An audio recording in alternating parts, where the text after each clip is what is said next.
Clark, your weekly dose of all things FSU, pistols and pies starts right now. Here's Jeff Cameron. The Seminole Headlines 93.3 Real Talk Radio Warchant TV begins right now. Let's do that sound check. Make sure everybody's good to go. Say hello, Ira.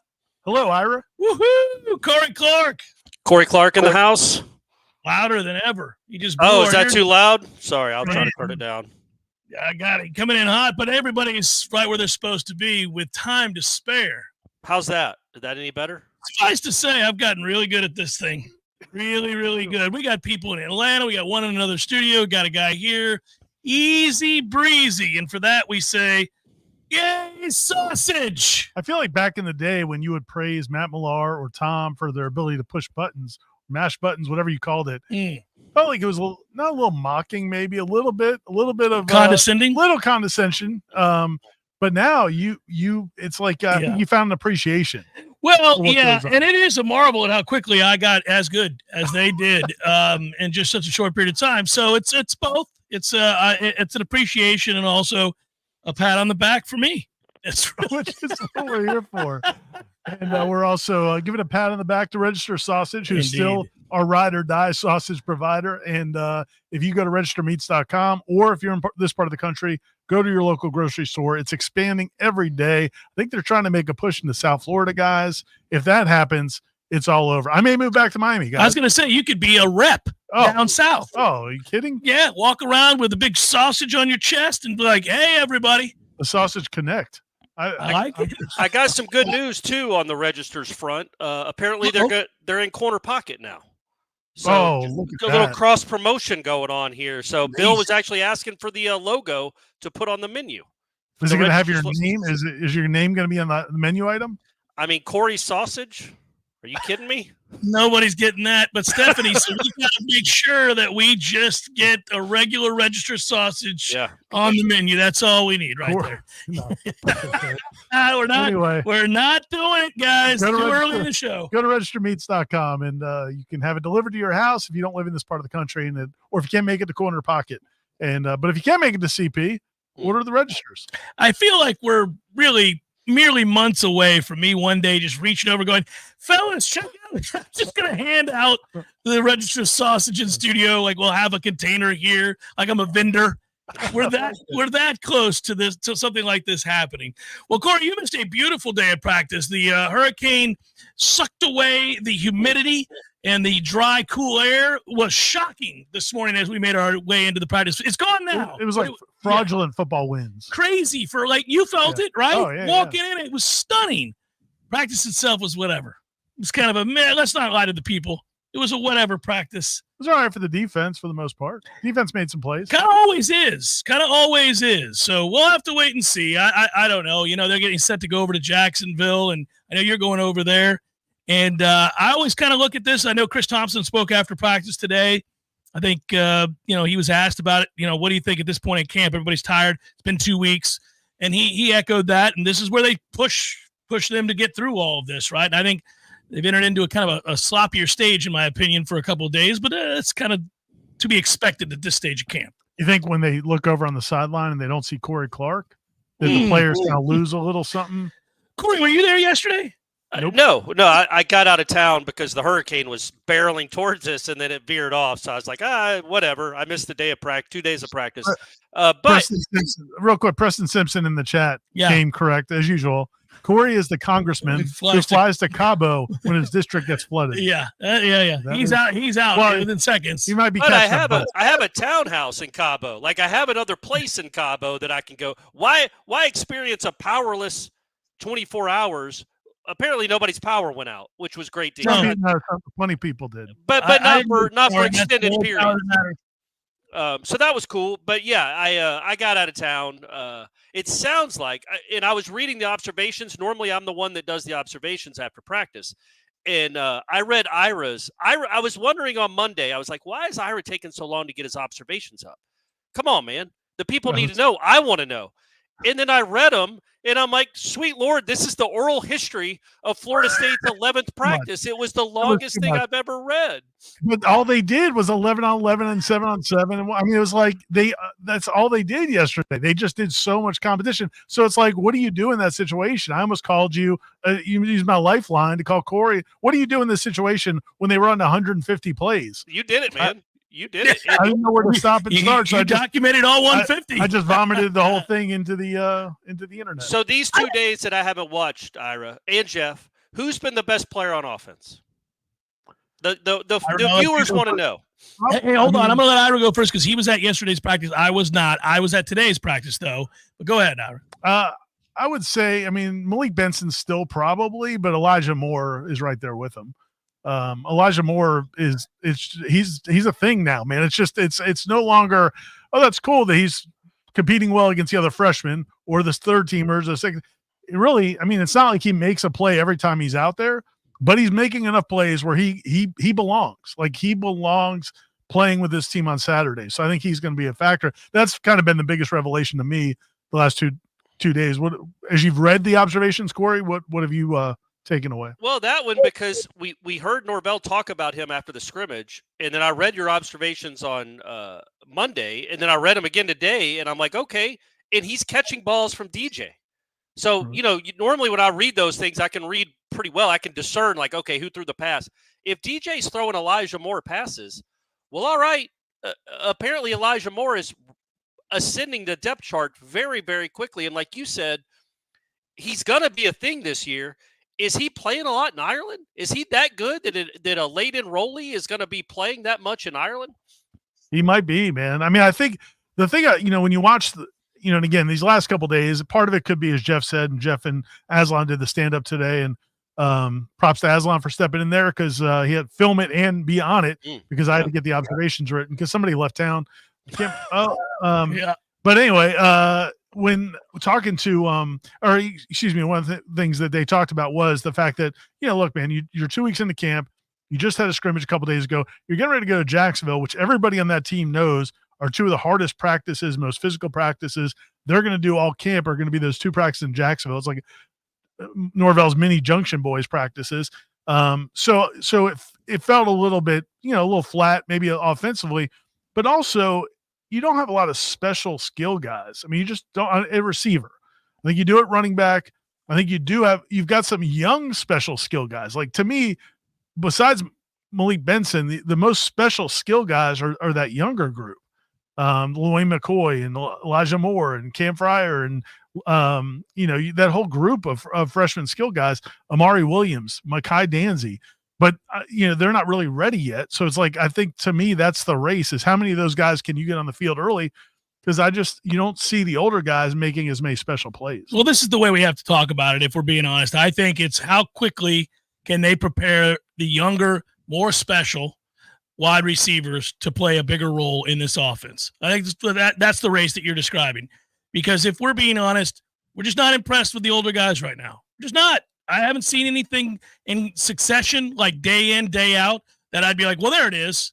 Hasn't happened. It hasn't happened for several of the, let's just put it with several of the veteran players. And so you do see flashes of, oh, that's different when you watch Moore or you watch McCoy, like you said, or Danzy. Like you look at those guys and you go, I think they got to get them out there. I think they got to find a way to play them because they're going to win more one-on-one battles. They're going to do something electrifying. I don't know that they can count on the older guys to do anything electrifying. They may be steady, but they're not changing games. They're not changing games at that position with the older guys right now, and there's still time left in camp. But I think that's what we've kind of the revelation through 2 weeks is, wonder how soon they can get these young guys in the game. It's kind of like what we're left saying all the time when we leave practice. I would say this, though, Corey. They're not going to – I mean, you got to think the DBs that they face against Georgia Tech, Boston College, these early season games are not going to be Azaria Thomas and Fentrell Cypress, right, and Shaheem Brown. So maybe we're judging the older receivers a little harshly. I tried to bring that up in the stand-up today. I didn't get that far. I only got like 4 minutes. I said, hey, listen, we got to always throw out the caveat that every time we watch this offense go through stretches where it's fits and stops and starts, where they're good, then they're bad, then they're nothing, then they're average, it's because, like, how many times are you going to go up against those two types of corners week to week, every Saturday in the ACC? You don't see it really. And there'll be a few games where you'll see guys of that ilk where they're going to have a problem. But the same with the front four. Like, if the starters are out there, and AZ and Fentrell are out there, and Shaheem Brown, yeah, a lot of those guys aren't winning those battles really at all, ever. And so you have to hope that, A, they can run the hell out of the football to set up the passing game, which they want to do, and then B, that not everybody has the talent at corner that Florida State does. And I think that's a fair thing to assume is true. And it goes deeper than those two starters. Quindarius Jones is good. Like, he's going to be a starter here. He might end up being a star in a year or two. He's good. Ricky Knight, I think, is going to be really good. All these guys, literally Edwin Joseph, Rawls, they all can play. Fuller talked about that after the scrimmage. Is like, most teams have 18 to 19 DBs, is what he said. And basically was saying you can't hit on all of them. And he's like, we feel like we've kind of hit on all of them. Like, they all can play in some role, and they are all decent. Some are great, but all are decent. None of them are scrubs. No scholarship DB do you see go out there and go, what were they thinking? That kid can't play at all. They got guys. So it is harder for these receivers. What I like is reading the observations from yesterday when Elijah Moore, I don't know if he got dominated, but he certainly didn't win his first 2 reps against Quindarius. Yeah. And then he goes and wins the one in the end zone and doesn't mind talking to him about it. We talked about McCoy smacking Shaheem on the butt, saying, "Why are you walking?" Elijah Moore being okay talking to a kid. I know Quindarius isn't a redshirt senior, but he's an older guy than Elijah. Elijah just got here. And for him to feel okay to not only make that catch, but to tell him about it, that mindset, man, that mindset that I'm the best player out here, I don't know if Elijah Moore has it, but that's always the mindset you want these guys to have. And him having the confidence to talk smack to a guy he just mossed is really good, in my opinion. That's a lot better than the alternative. Yeah, and I guess that's my point about the specialness of the young guys, because, like, Quindarius Jones is really good. I mean, he's going to be I think he's going to be a long time. I think we all do. A long time NFL defensive back. And he broke up the first 2 passes Elijah Moore's way. And it wasn't like they were 50-50 balls, but he made nice plays. Elijah couldn't make the catch. So when Elijah did make that catch in the end zone, going over top of him, wrestling the ball away, he did get up and start talking to him. And also Brock Glenn threw the pass, and he started doing this. Head top, from over at the other side. So it's just cool to see. Done the rock the baby. It's just cool. It's cool to see the competition. And again, man, like you talked about those young DBs, I think the young skill, like the young receivers, running backs, and tight ends are special, man. Landon Thomas and Amari Williams are going to be big time players. Those young running backs are going to be really good. The receiver, it's just like that class is probably a year behind that young DB class. And so, how much of an impact they can make early in the season, we'll have to see. But, man, look, man, those other guys can still step up. I mean, certainly Hakeem Williams can have a great year. I think we all expect there's a chance of that. Maybe Kentron and Darian Williamson emerge once you get into the season and stop playing as Aria Thomas and Fentrell Cypress.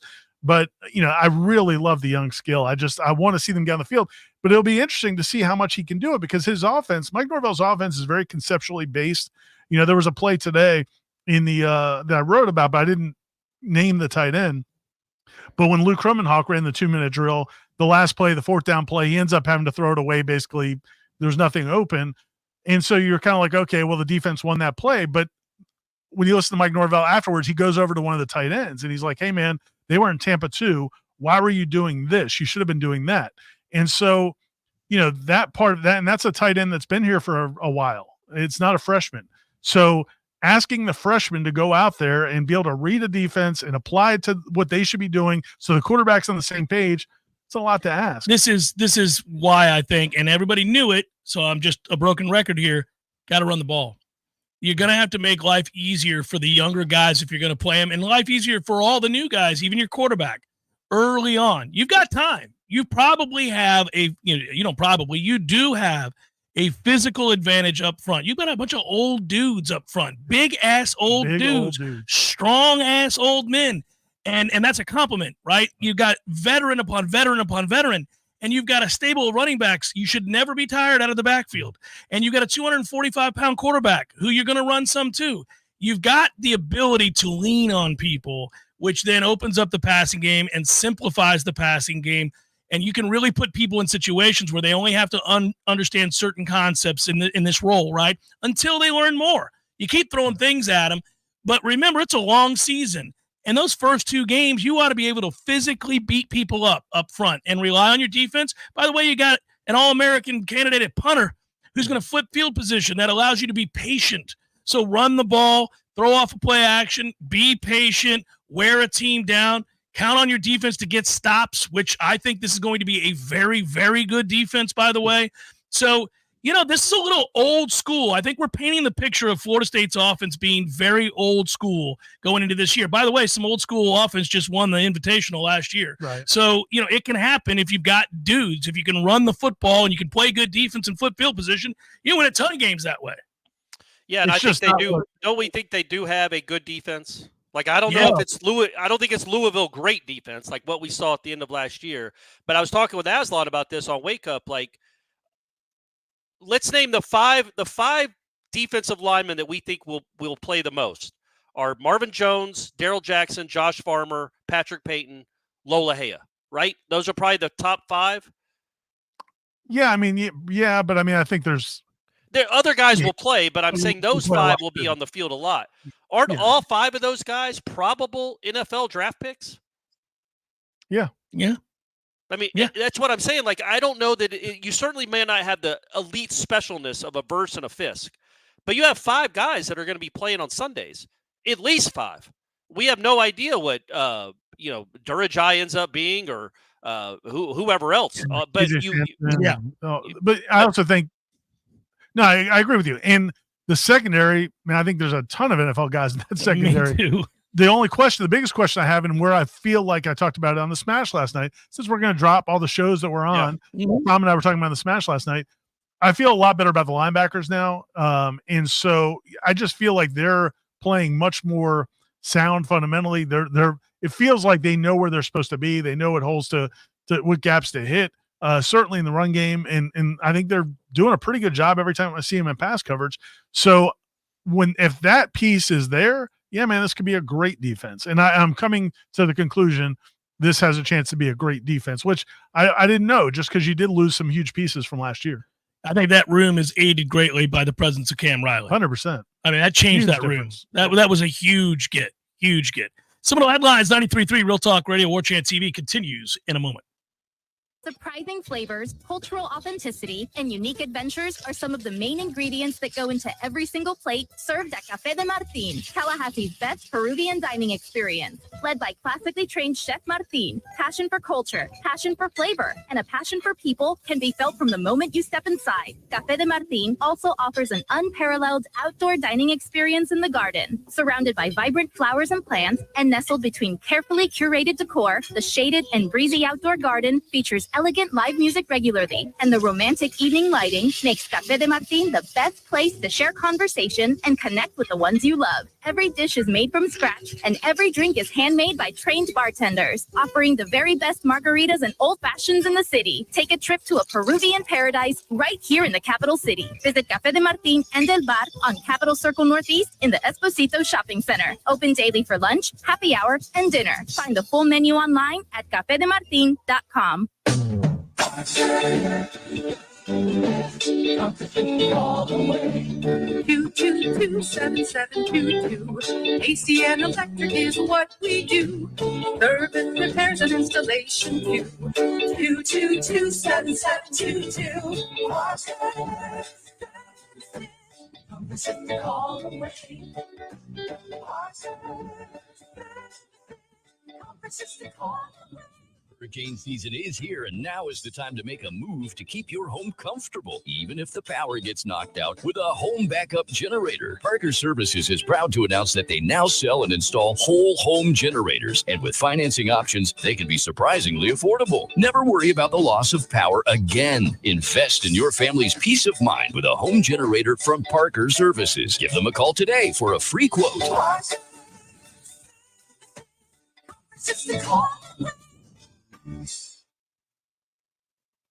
a proven leader and effective communicator who is ready to find solutions. My friend Rudy Ferguson is exactly who we need on the Tallahassee City Commission. Rudy is a practical thinker with real-world experience who's committed to moving Tallahassee forward responsibly. I'm Dana Brooks, and I'm with Rudy. Thank you, Dana. I'm Rudy Ferguson, and I'm asking for your vote for Tallahassee City Commission Seat 1 on August 20th. Made by Rudy Ferguson, nonpartisan Tallahassee City Commission Seat 1.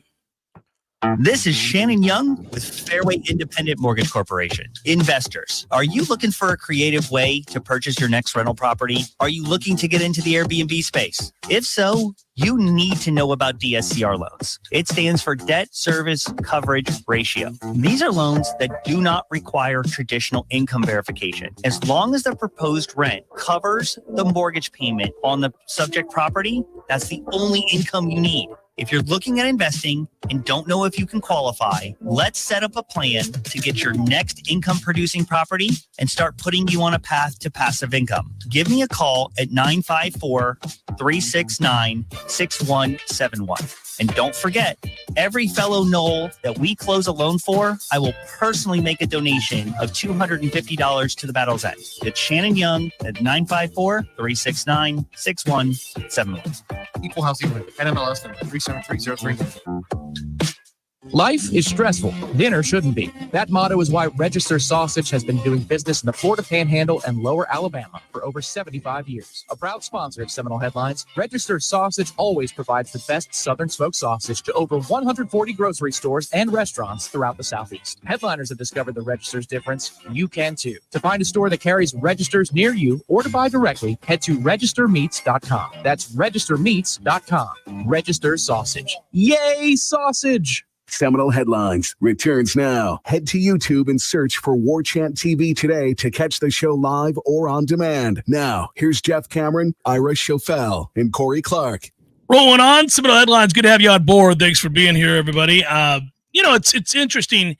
You try to give a candid assessment of where the offense and where the defense is at, and you have to throw in the caveats because people will panic, and I get it. When you're a fan and you're not able to be out there to watch practice on a daily basis, you miss the good, the bad, and everything in between. And so we tend to be drawn towards the things that concern us the most about the thing we love, right? And so I don't want to push this narrative that they aren't going to be able to move the ball.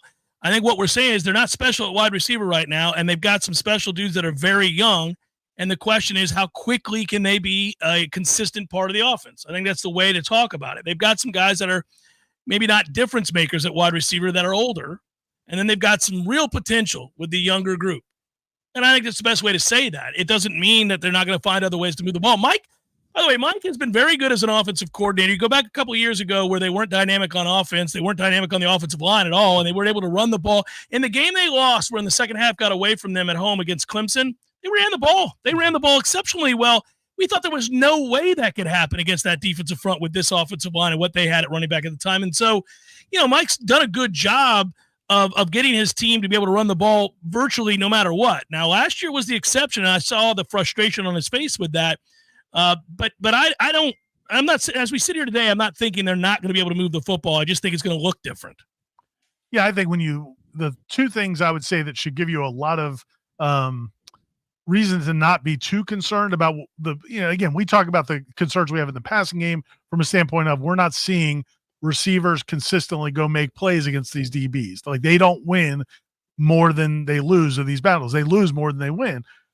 Two things I think that should give you confidence. Number one is, to your point, Mike Norvell as a play caller and as a game planner is elite. And I think we didn't see that as much last year. I didn't feel like, because he had these, Godzilla and, these just monsters. NFL players at wide receiver. And so Mothra was the other guy. There you go. Thank you. I appreciate Nicely it. done. That he could just throw the ball up to. And that kind of dominated what the offense became.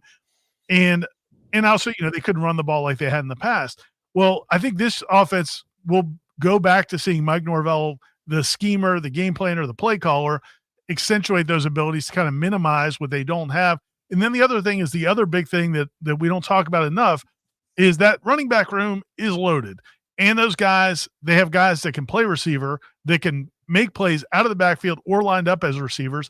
And I think you're going to see it if they need to, that is there. Like, it's not like there have been times in the past where, okay, the receivers aren't any good and they're not going to have any answers. Well, I think he's going to have answers because that receiving room is pretty. I mean, Jalen Lucas, Toafili, Keziah Holmes can catch passes. Roydell Williams can catch passes out of the backfield. They have a lot of guys that can make plays out of that. Mekhi Danzy as well. So I just think you're going to see Mike Norvell have to kind of be a little bit more creative until those receivers, prove they can do it.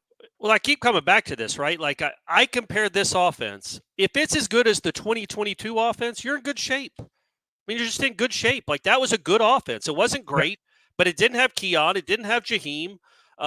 It had Trayshawn Ward and Trey Benson, and I think Trayshawn Ward was a pretty unique guy, but he had a little weird slump in the middle of that year and got hurt and didn't play all that well for stretches of that season. But I think Pokey Wilson. Right, but Pokey wasn't. I mean, God love him. He's a really fast kid, but he wasn't anything special. But you had a coach that could design him open, that could blow the top off. And now that's when Jordan became Jordan, was that year. Can DJ be that guy? But at the same time, if you're running like you did for most of that year, I keep bringing this up. They beat Miami 45-3, and Jordan Travis threw 12 passes, completed 10, and they put 45 on that team. So there's still a pathway, even if the receivers don't end up being great, because the 2022 receivers weren't great. Yeah, what they did have in 2022, though, they did have a real threat of running the quarterback, and he did amazing. Now things. remember, he got hurt in the third game of the season and went a month without running, and they still, I don't know how many yards he ran for against Miami. I'm going to guess 12, and they still ran for 240. Now the threat was there, but he was hobbled, so it wasn't like the LSU game. Like, he was hobbled since that Louisville game up until really the Florida game is when he showed off the wheels again. What I would say, though, the threat was there. People had seen it on film. They knew that was part of who he was. And also there was a willingness. Mike called plays for him to run. And that really wasn't in the showcase last year. Let's put it that way. They weren't really going to try to feature him on the ground because they didn't need to. They could play defense and they could win other ways and didn't want to get him hurt. Fair enough. But it did change the offense. I don't think they'll be reluctant to run DJ at all. Now, he's not Jordan. Nobody is. But he's still a hoss, and if you have designed runs with a real offensive line and you go heavy and let that big bitch get out there at 6'5", run downhill, good luck. It's 2nd and 4 a lot. And so if that threat is in place, everything else opens up too. I would run him a lot. Why wouldn't you? I mean, why would you not? Yeah. I think you have to. I'm going to repeat a story I told last night in the Smash. Sorry, Corey. Second Smash reference. But I love the Smash. I want to hear more references. Let's go. I do want to share this because not everybody listens to both, but there was a cool moment in the practice yesterday where DJ got out on a run and got his head of steam going, and it picked up about 15, 20 yards. And Conrad Hussey yelled over to somebody on the support staff, like, this is ridiculous. Why is he running? He's got green on. We can't hit him. What's the point of this? And the person was like, well, it wouldn't have mattered if he didn't have green on because you couldn't bring him down. And Hussey lost his mind. And he's like, oh no, I definitely could, and so, but I like that. But it's real. Like, there was a sack. Jeff and I were talking about this during the break, Corey. Today they're running a series and DJ gets sacked by Omar Graham, where it's quote unquote from behind. Like, Omar Graham's coming from behind. DJ's trying to run away from him. And like, Omar gets a hand on him. They call it a sack. And it's like, man, good luck. Yeah. You weren't going to bring down that dude where you were on that play. That little tappity do wasn't going to get it done. No offense, Omar, but that dude's got 40 pounds on you. So, I just think that's part of it. We don't see in practice. We don't see the results of his running in practice, probably the way we did with Jordan's, because Jordan, when his runs where he's getting out on the edge and it's good night. Like, DJ's runs are going to be much more in traffic, but that doesn't mean they're going to get stopped.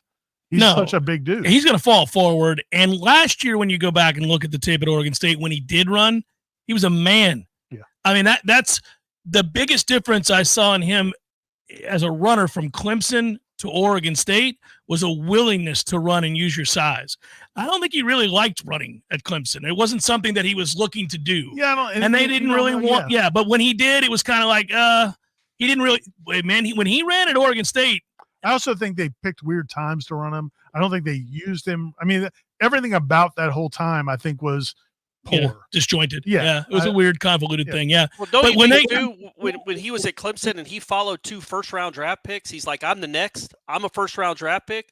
Don't have me out here risking my body when I'm going to be a number 1 pick. I'm going to be a millionaire in 2 years. Well, now his career is taking a different journey. And he might not be a millionaire quarterback in the NFL. I'm sure when he started at Clemson, he thought, I'm going to be in the NFL by now. I'm going to be quarterbacking the Commanders. And here he is at Florida State. So I think he will be more open to running because it's his career it's his career. And he's not, I don't know. I just think that there might have been a mindset back then of quit asking me to run when I'm the future and I'm the franchise and I'm going to be a NFL first round top 10 pick. Well, that clearly isn't happening now. And I think, I just think we don't give him enough credit for we do, but he's so big. He's so big. He ran for 31 first downs last year. And I was going to say this. If he does a Pete Rose baseball slide or any baseball slide, Brock Glenn, you're going in. You ain't here for that, man. You can't be a safety's coming up. Conrad Hussey's going to come up and you're going to curl into the fetal. No chance. You better run him over. Yeah, no, I think he will run him over. I don't think there's going to be a ton of there won't be any curling up. Yeah. But I hear you. I'm probably not doing a bunch of front feet first slides either. He's a big dude. Lean forward, put your chest into theirs and see what happens. I think they'll get damn tired of tackling that. I'm not saying that's the feature of the offense. It's just an element of the offense. And that is something that gets players inspired. And remember when Ponder ran? Oh, man. Ponder was a willing runner. He would also hurt himself running all the time. I'd be like, stop doing that, Christian, but it was fun to watch. He wasn't built quite like DJ. No, he wasn't. But Jimbo used to talk about it at the time. When your quarterback is tough, then it makes your whole team tough. I think DJ's got that to him. Seminole Headlines, 93.3 Real Talk Radio. Warchant TV continues in a moment. Your local news now. TPD is currently conducting a homicide investigation following a shooting that occurred in the 1300 block of Fernando Drive a little after 6 a.m. It happened Sunday morning. When officers arrived on scene, they located one person, an adult male deceased inside of the residence. This remains an open and active investigation, and updates will be provided as more information becomes available. If you have any information regarding the incident, please call 850-891-4200, or to remain anonymous, call 850-574-TIPS. A 38-year-old woman and a 12-year-old boy died in a Dixie County crash during Tropical Storm Debbie Sunday night. A 14-year-old boy was seriously hurt. All involved were from Crawfordville. Witnesses stated it appeared as if the vehicle lost control due to the inclement weather and wet roadway. The vehicle struck a guardrail and overturned. The driver and one passenger were pronounced deceased on scene. Another passenger was transported with serious injuries. This is Rachel Anay with your Real Talk 93.3 Local News Update, brought to you by Macklemore Systems, Tallahassee's go-to Mac store. Check them out online at macklemoresystems.com. This is meteorologist Paul Trombley with your Real Talk 93.3 weather update. Mainly sunny skies this afternoon with a slight chance of rain showers. High temperatures reach up to 94. Winds out of the northwest 10 to 20 miles per hour. Lows around 75 tonight, partly cloudy skies. Daytime highs approaching 96 tomorrow, mainly clear. This report is brought to you by the Lawn Johns. For all your landscaping and lawn care needs, visit thelawnjohns.com. Currently, it's 88 degrees. Howdy, folks. Jeff Cameron here to tell you about my friends at DexaFit Tallahassee. What is DexaFit, you might ask? Well, it's where you want to go if you're looking to elevate your health and fitness journey. DexaFit's exclusive services include AI-enhanced body scans, VO2 max fit testing, and RMR metabolism analysis to provide detailed insights into your body composition, cardiovascular fitness, and metabolic well-being. Sounds like a lot of science, but that's because it is. The most advanced science available. In fact, that's a good thing, right? DexaFit gives you immediate detailed insights about your body composition, provides a customized plan to improve on troubled areas, delivered in an easy-to-navigate mobile app so you can share the information with your trainer or even your doctor to find the most direct path to your peak health. Check out DexaFit Tallahassee, the most accurate and most state-of-the-art body composition scanning and fitness planning available. Located on Capitol Circle Northeast, directly next to Bumpus. Check them out online at DexaFit.com and tell them Jeff Cameron sent you. DexaFit Tallahassee. Know your body and transform your life. Life is stressful. Dinner shouldn't be. That motto is why Register Sausage has been doing business in the Florida Panhandle and Lower Alabama for over 75 years. A proud sponsor of Seminole Headlines, Register Sausage always provides the best Southern smoked sausage to over 140 grocery stores and restaurants throughout the Southeast. Headliners have discovered the Register's difference. You can too. To find a store that carries Registers near you or to buy directly, head to registermeats.com. That's registermeats.com. Register Sausage. Yay, sausage! Seminole Headlines returns now. Head to YouTube and search for Warchant TV today to catch the show live or on demand. Now, here's Jeff Cameron, Ira Schofel, and Corey Clark. The other part of it is we're at that spot in camp where when the players get kind of worn down and tired, then the inconsistency of play happens, and that affects the way we're viewing them and all of that. They always say players get tired of playing against each other. I get tired of watching these dudes. I'm ready for a game to start. I don't mean it in a bad way. I'm like, okay, I've kind of the lone exception are these young receivers. I love watching them every day. And what I mean by that is they do something every day that makes you go, ooh, and you get excited. Yeah, the two that we really didn't talk about a lot that were here in the spring, Cam Fryer and BJ Gibson, have both been, like yesterday, both made several big-time plays. They're not built like Elijah Moore, right? They probably don't have the top end speed of Mekhi Danzy or maybe as polished. I know they as don't Lane have McCoy. the type end speed of Mekhi Danzy, and they are not as polished maybe as Lane McCoy. But no, they're nice players. That again, I think the future, and it's we want to focus on 2024. I get it. This is a team that won 13 games a year ago. The expectations are they're the preseason pick to win the ACC. Expectations are you're going to make a run at the playoff again this year, and you should be in there. But it's also nice to know, man, that the recruiting, the people wondered about the recruiting, and I think they hit that freshman class. I could not be more impressed.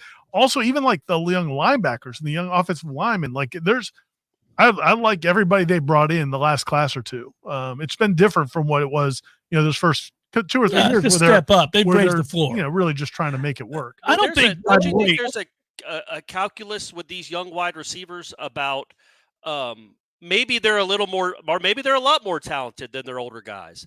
But what weight do you give pure talent versus being where you're supposed to be, being able to block on the perimeter, knowing the offense well enough, being able to exploit a zone read because you've been in the system for 4 or 5 years, versus a guy that can just moss you occasionally. Like that's the calculus that Norvell has to do in his head. Also, before we go on, I really want to hear y'all's thoughts on that. When I was talking about DJ, I meant when you're a quarterback that thinks of yourself as a pure pocket, but not a pure pocket passer, but a pro style quarterback. I just remember specifically in 2021. There were times where it looked like he could have run, but it was almost like he wanted to show off. Look, I can still keep my eyes downfield. I can still make plays with my right arm. I'm not a guy that just is going to unleash 25-yard runs. I can be this guy that these other two dudes were. I can make plays with my right arm more than my legs. But then the next year he ran for over 500 yards at Clemson. So he was a willing runner after that first year, I thought. I just thought that first year maybe he was trying to prove too much. I'm a pro-style quarterback. I can make these throws. I think it's very possible. It's just hard to say because we weren't there. Yeah. Specifically the Florida State game, I remember one of the interceptions he threw in 2021 to Cooper, I think. He's got a lot of room to run for a first down, and instead he kind of lofts it into double coverage. It's like, man, Omari Cooper wasn't going to tackle you if you'd have tried to get that 8 yards on that third down. That's maybe it's just that specific game.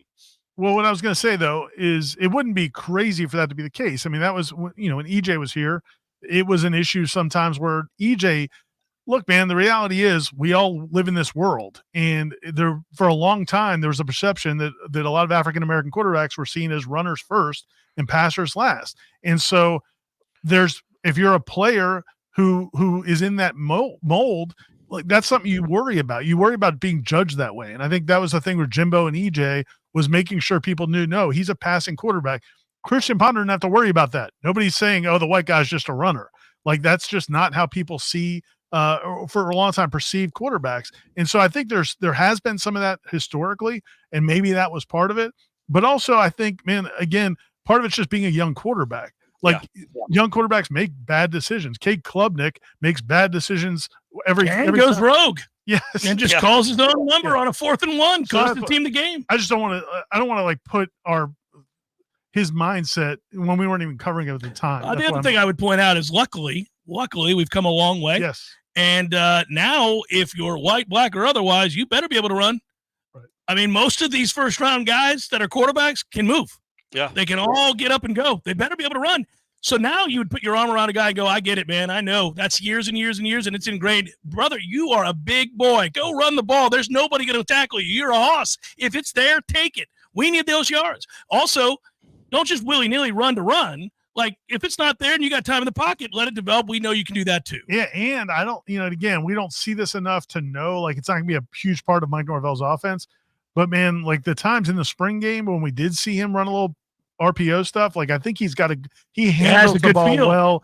He's got a good feel for that. So I think I agree with that. If that is something they want to use, I think it could be a really nice. Remember how good EJ was at running the option?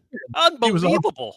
Like, he would keep phase with the running back 20 yards downfield and pitch it. It was, it was incredible. So back to the receivers, though. Isn't that – because I do think that, honestly, other than Malik Benson, I would say Elijah Moore and LaWayne McCoy have been, I think, the two guys that made the flashiest plays through the first 2 weeks. Now, again, until recently, they weren't always going up against your best.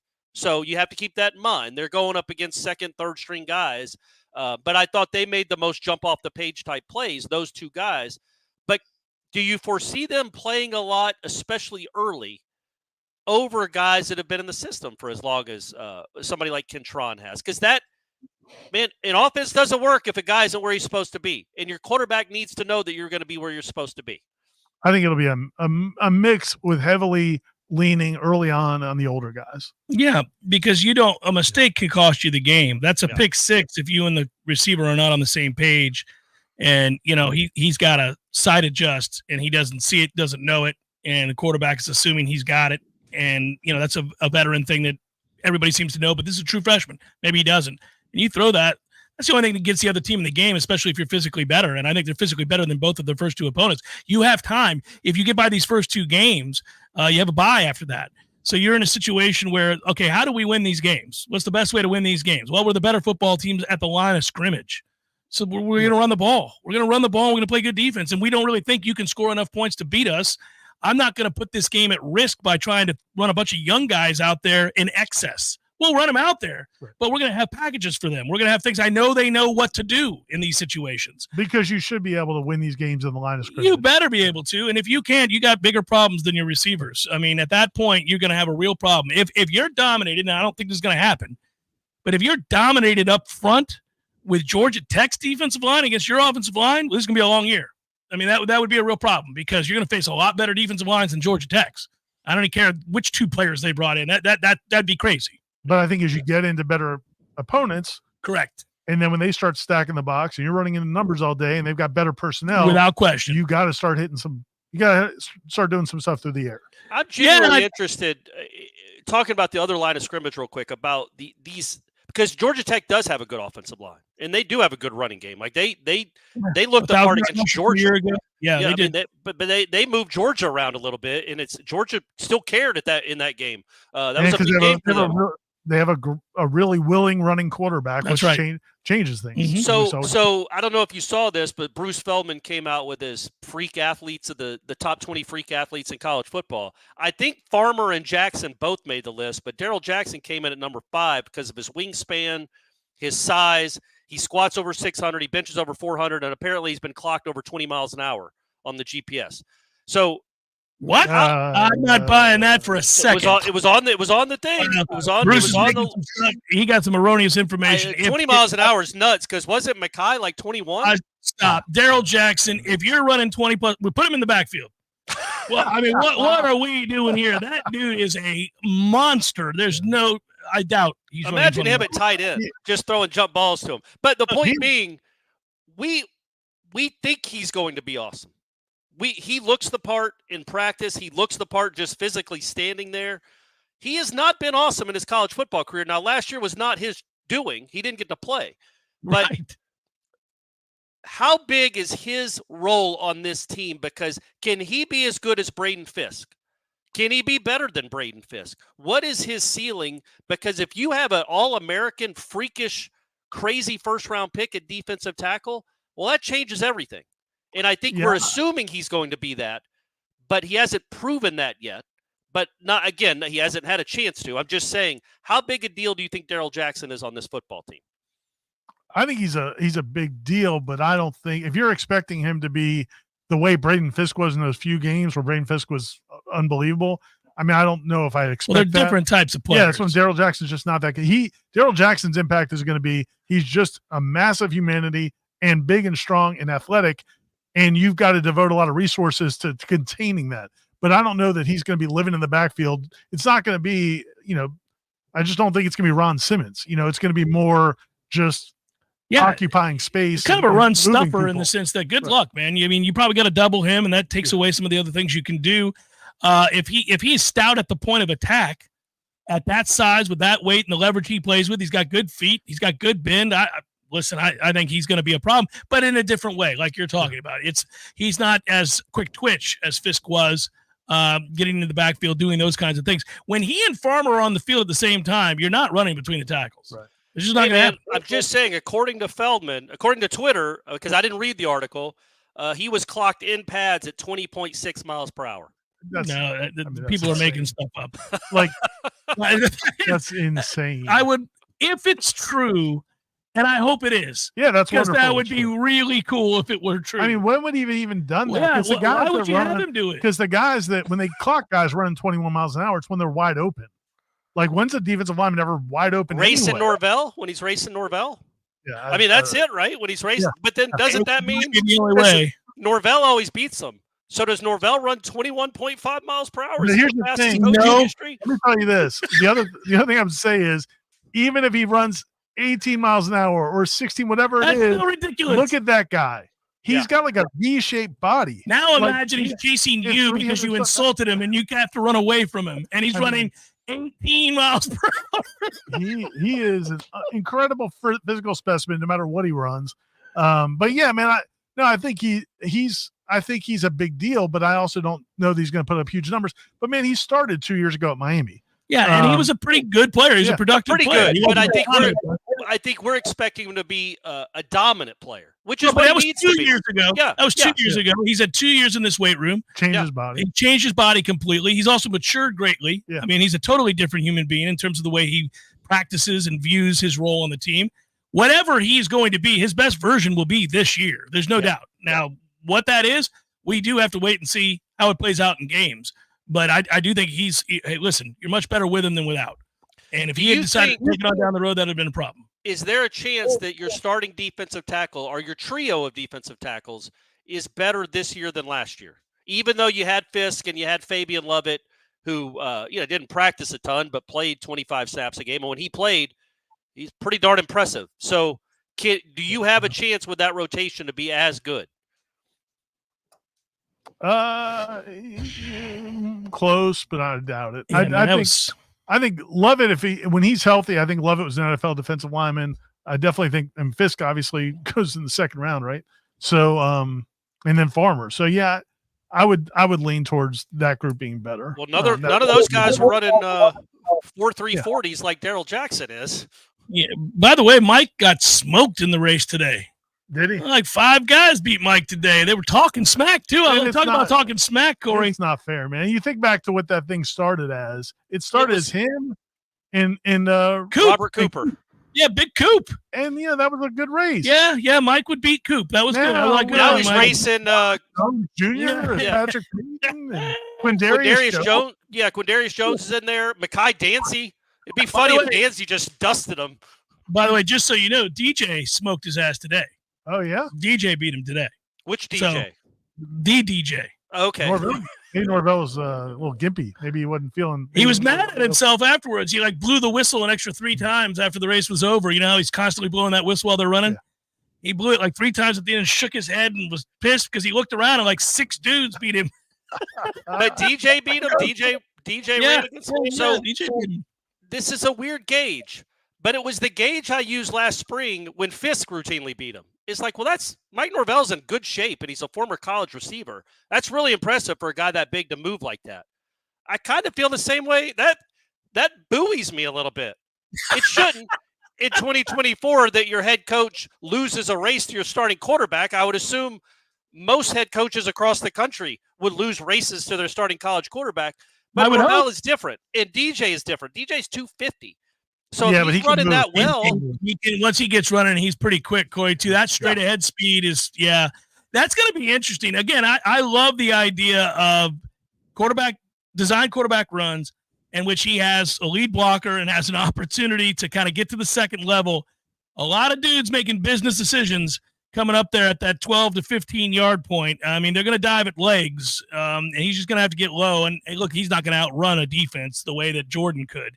But he is going to, one-on-one, I think if you're a corner or a safety, that's your worst nightmare, is dealing with a guy that size out in space who's got a full head of steam, because he is pretty fast once he gets going.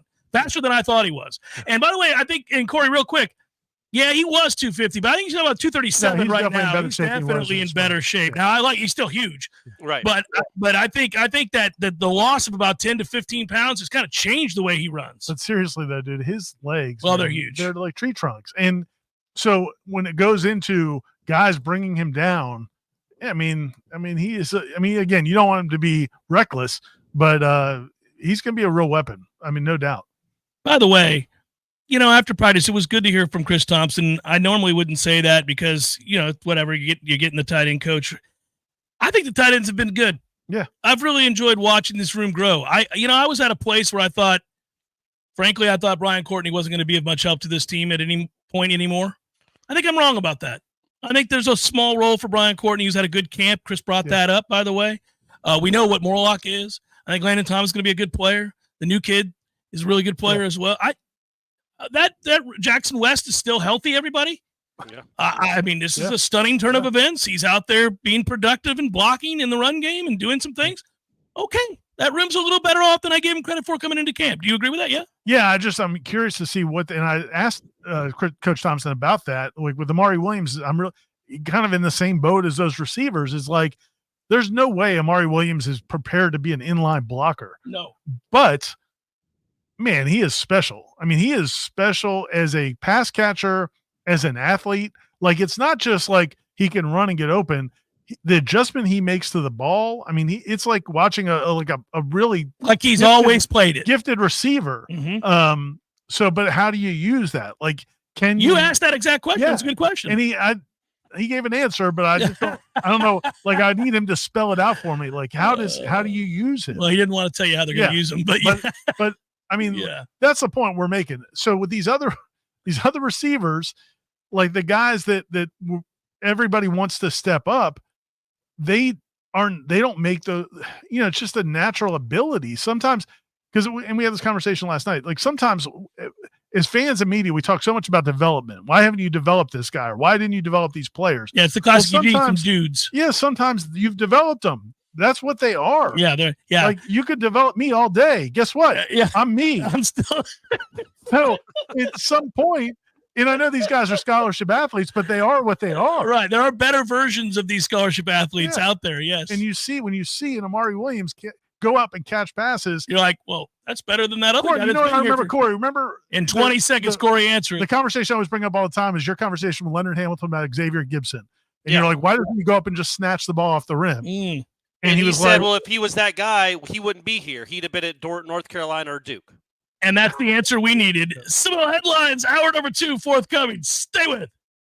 There's fun to be had every night at the Corner Pocket. Take-home prizes on Trivia Tuesdays and Beer Bingo Thursdays. And kickstart your weekend with Martini Fridays. Plus, happy hour runs every weekday and game day specials every time the Noles take the field. Watch all the best games at the Corner Pocket's Vegas Wall, featuring 560 inches of flat-screen TV heaven. Oh, really? The best food, the best drinks, and the best place to watch all the games. Tallahassee loves the Corner Pocket. Hey, this is for my homeowner friends out there. You know who you are. When you get your grass cut, you're going to inspect the work, make sure it's good. Get your house painted, check around every corner and edge, make sure that's done right. Get a new roof, got to get eyes on those shimmering new shingles. Get your septic tank cleaned. Bet you're not popping your head down in there to take a look around. You got to trust it's done right. I'll make it easy. Go see my friend Greg Miller Septic. They're my guys. I trust them, and you can too. MillerSeptic.com. That's it. That's the commercial. That's the whole thing. Check them out. That's MillerSeptic.com. At Paul's Termite and Pest Control, we know if you have something in your home that's not supposed to be there, you want it gone now. Not in a couple of days, not tomorrow, but today. That's why we offer a same-day guarantee. If you call Paul's before 12, one of our technicians will be out before 5. We guarantee it. The health of you, your family, and your pets is why we promise to do everything possible to quickly resolve your problem. And we do so using the safest chemicals. Notice a pest problem? Call Paul's Termite and Pest Control before 12, and we're there before 5. Call Paul's. We'll get them all. We're all spending more time at home than we ever have. And our yards have become more than something we look at through the window. They are now a major part of our refuge. Now that we're outside more, wouldn't it be great if we could eliminate the things that make us want to run back inside? Pests like mosquitoes and fire ants. Paul's Pest Control can do just that, and we'll do it for a surprisingly low cost. Our treatments are done outside. There is never a reason to enter your home. The weather is beautiful, and now is the time to be outside. Paul's Termite and Pest Control will help you take your yard back. Call us for a free consultation. I'm attorney Dana Brooks with Basic Brooks Law Offices, and we believe you. Now, what does that mean? Over and over, we hear from the people we represent that when they share their story of how they were injured, either law enforcement, insurance companies, or business owners just didn't believe them. That's why you need an attorney who has your back, no matter what. An attorney who starts by believing you're telling the truth. We're Basic Brooks, and we believe you. Let's talk. 850-777-7777. Many orthodontists in Tallahassee can straighten a smile, but at Birch Orthodontics, they're dedicated to providing the finest care possible. The experienced and friendly staff is trained in all of the latest techniques. So whether you need standard treatment like braces or Invisalign, or you have a more complicated case requiring extra attention, Birch Orthodontics is here for you. Set up your free consultation today by visiting birchorthodontics.com, BURCH orthodontics.com, or call 850-877-1692. At Birch Orthodontics, they create beautiful smiles. Coming up next, more of the Jeff Cameron Show, live and local on Real Talk 93.3, WBFT, Present Tallahassee. The latest betting odds and live movements from Vegas. This is your action update. Now here are your latest lines from our guys in the desert. Bryce Elder on the mound today for the Atlanta Braves. He's 2-4, a 5.67 ERA. He's a $1.42 favorite against Colin Ray, 9-3, 3.59 earned run average. Brewers plus 120, 8.5 over today at Truist Park. Jeffrey Springs on the mound today for the Tampa Bay Rays, another 20 underdog at the St. Louis Cardinals. Jacksonville Jaguars open the preseason at home with the Kansas City Chiefs at Everbank Stadium on Saturday.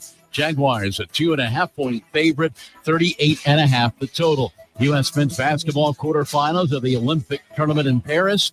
The Americans are 27-point favorites over Brazil. Bundle and save with Progressive. Progressive.com. For more sports betting news and information, go to VSIN.com. Mike Son at Real Talk 93.3.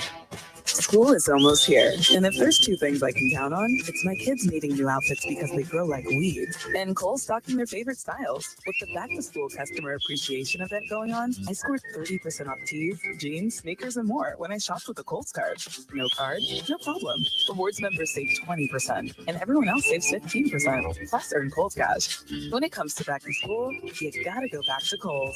Select styles, some exclusions apply. Offer ends August 11th. See store or Kohl's.com for details. Hi, welcome to Staples. Yeah, my daughter needs a laptop for college, but I need to watch the budget. Well, Staples hot deals on tech are backed by a price match guarantee, so our prices won't be beat. Great. I can't believe my baby's starting college. She'll do great. I know. Oh, let's get you a great deal on a laptop. Save big on tech for school at Staples. Now get up to $300 off select PCs. Ends 8/24 price match guarantee valid within 14 days of purchase. Exclusions apply. For details, visit staples.com/price match. Re-elect City Commissioner Curtis Richardson. Commissioner Curtis Richardson is dedicated to making our city better, and that means addressing the most important matters head on. Commissioner Richardson supports effective public safety, increased affordable housing, greater job creation, and preserving Tallahassee's natural landscapes. Commissioner Richardson is good for Tallahassee. On August 20th, let's re-elect Commissioner Curtis Richardson. Paid by Curtis Richardson, nonpartisan for Tallahassee City Commission, Seat 2. Dream it, plan it, do it. Brian Barnard's Flooring America offers a straightforward way to shop with our streamlined shopping. Finding the right flooring is simple. Visit our newly remodeled showroom featuring the Room to Explore shopping experience, where our knowledgeable staff will walk you through the steps. Our family has been serving the area since 1976 with a local staff of more than 35 people trained in flooring sales and design. We know floors and we know styles. Let us help make your home timeless. Brian Barnard's Flooring America, where friends send friends. Widden Glass has been taking care of business since 1945. When you call Widden Glass, you're dealing with experienced, reliable professionals who offer only the best, like Widden's top-of-the-line bath enclosures that provide style and luxury at an affordable price. Eye-catching storefronts are a specialty at Widden Glass. We'll help you design it and install it. Widden Glass, the first name in glass replacement. Call 222-5781.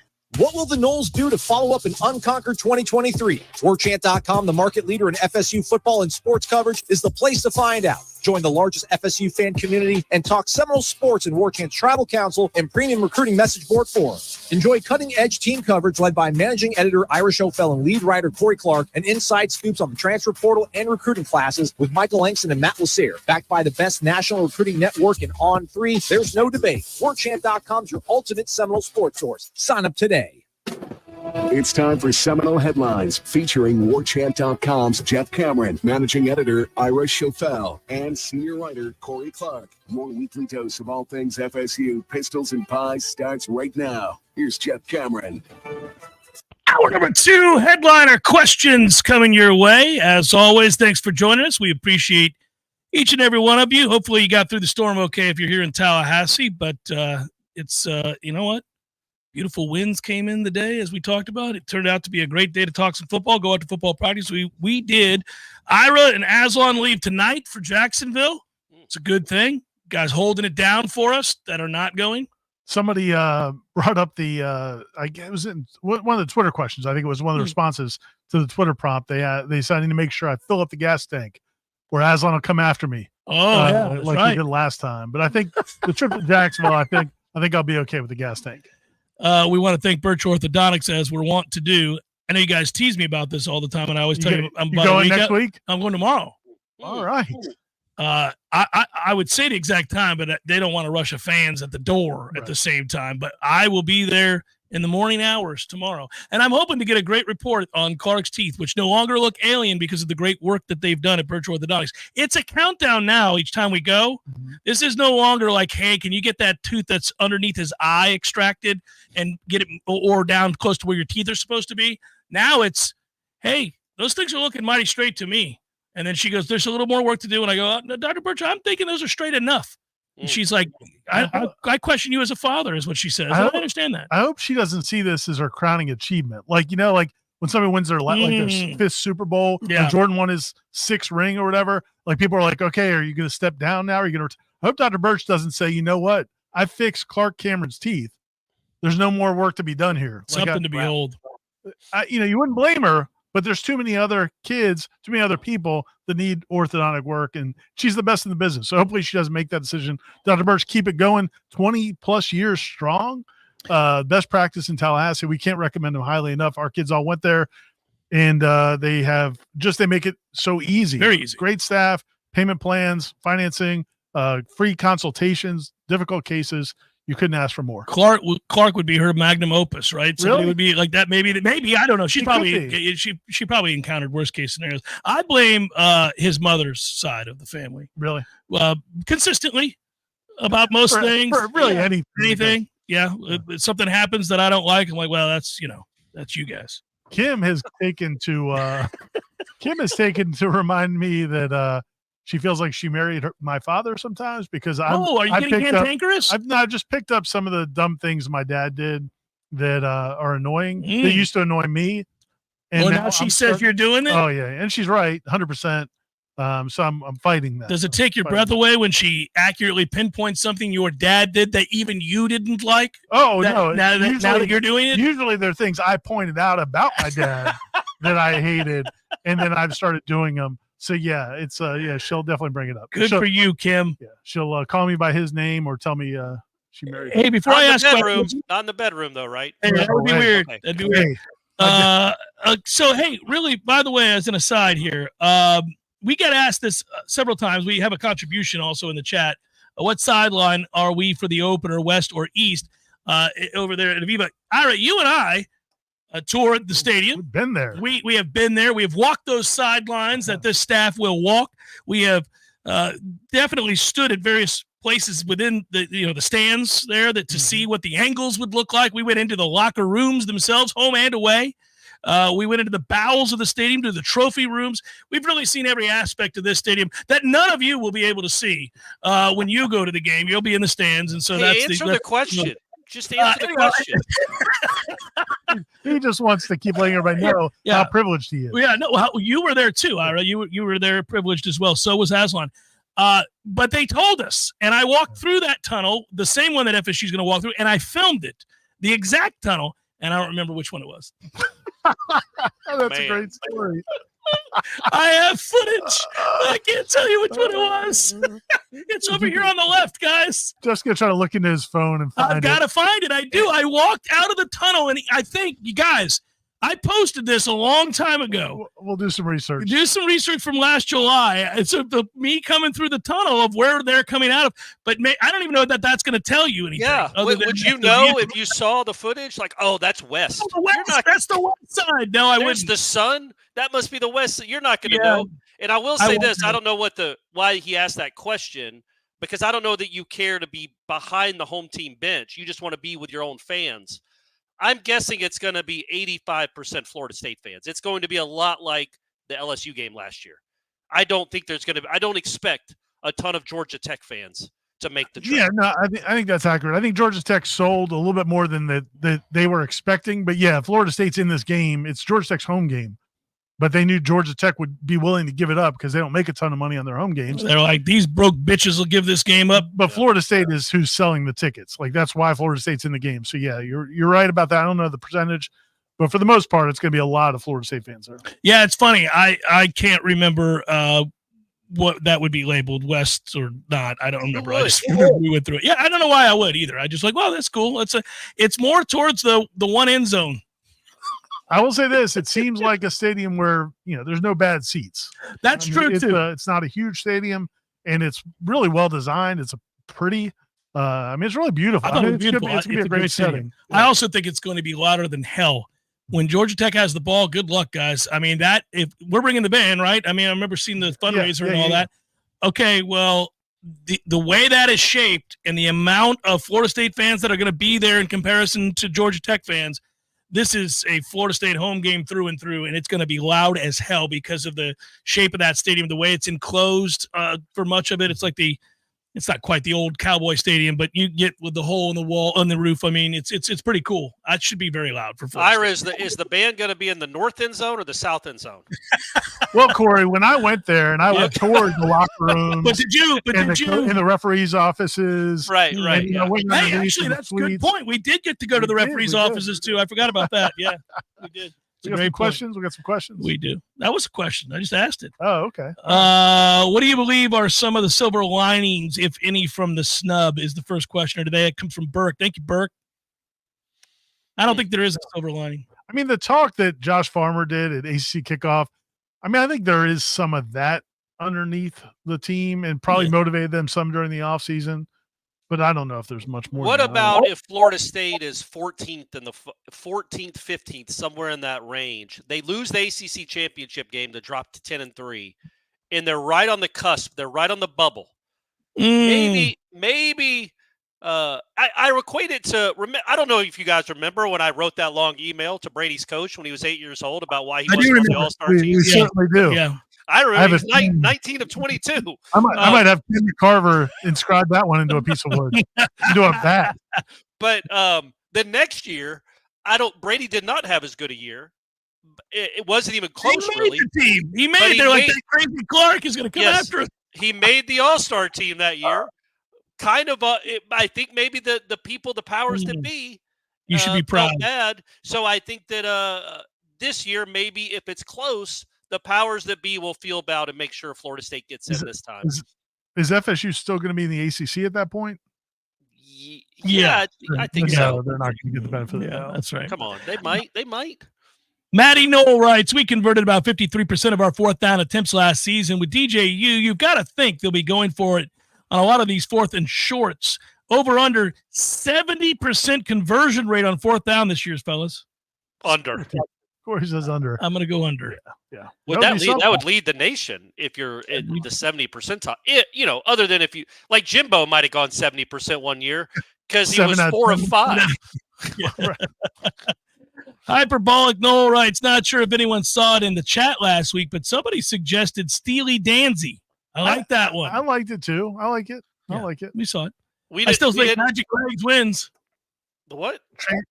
What's Magic Legs wins? Oh, Magic yeah. Legs? Crazy about that. I was listening to a podcast with the guy that wrote Forrest Gump. Not the guy that wrote the book, but the screenwriter, Tim Roth, I think his name is. He's written a ton of stuff. Like he's written a million things, a lot of movies, all of y'all's favorite movies. He had a hand in some of them. He says that Forrest Gump, every time he sees him, says Magic Legs to him, and he sends him a Christmas card. Sorry, Tom Hanks. Tom Hanks, yes, who played Forrest Gump famously. My bad. I was going to say Forrest Gump is old and still out here getting it. But that was Tom Hanks's favorite line in the whole movie was Magic Legs. And when he sends him a Christmas card, he signs it Magic Legs. And I listened to that podcast 2 days after we talked about Magic Legs. There's something special about Magic Legs. It's meant to be, man. I haven't thought about magic. I didn't even remember that was a line in the movie. And then the screenwriter said that was Tom Hanks's favorite line in the movie. So it's got to be Magic Legs. Trevor with a P. You came correct. By the way, Brad. Oh wait, do I need to go in here and look at Trevor P? No, he's the one that he's the one that had it. Hey, by the way, I can answer this one for Ira. I'm not going to, but I think this is something that he should comment on. Brad writes, baseball topic, fellas. Come on now. The White Sox have lost 21 straight games. Goodness gracious. I know it's baseball, but good Lord, any thoughts on this? Ira can answer this. Oh, yeah. Well, starting a season with a million straight losses. 21. Yes. That Orioles team was something else. Was that 88? Sounds right. I think 88 was 21 straight losses. Ridiculous. And wasn't that Cal Senior? Yeah. Oh, man. It was that's it. Hey, you made they made the cover of Sports Illustrated, though. Yeah. They did. And now tonight, if the White Sox lose to the A's, you're off the hook. Record. You're off the hook. But they didn't open the season that way. No, that was a tough start to the campaign. Wait, so the White Sox, is that an all-time record? Are they going for a record? Modern record. There's a really good chance that they're going to break any number of records, but I don't think they'll break the all-time record for futility, which is a 38-win season many moons ago. That doesn't count. I'm talking about post-Jackie Robinson. Yeah, well, then they may be the worst team that we've seen. By the way, that Astros team not long ago that went 51 and 111. Yeah. People forget all about that, but they were. I see I think the White Sox have 27 wins this year. That's and I insane. think they unloaded some players too. They did, and by the way, not only that, Corey, they have more blown saves than wins. They have 28 blown saves. Nice. Well, they're getting leads. Can't blame the offense. Imagine how much more devastating it could be. They're already awful.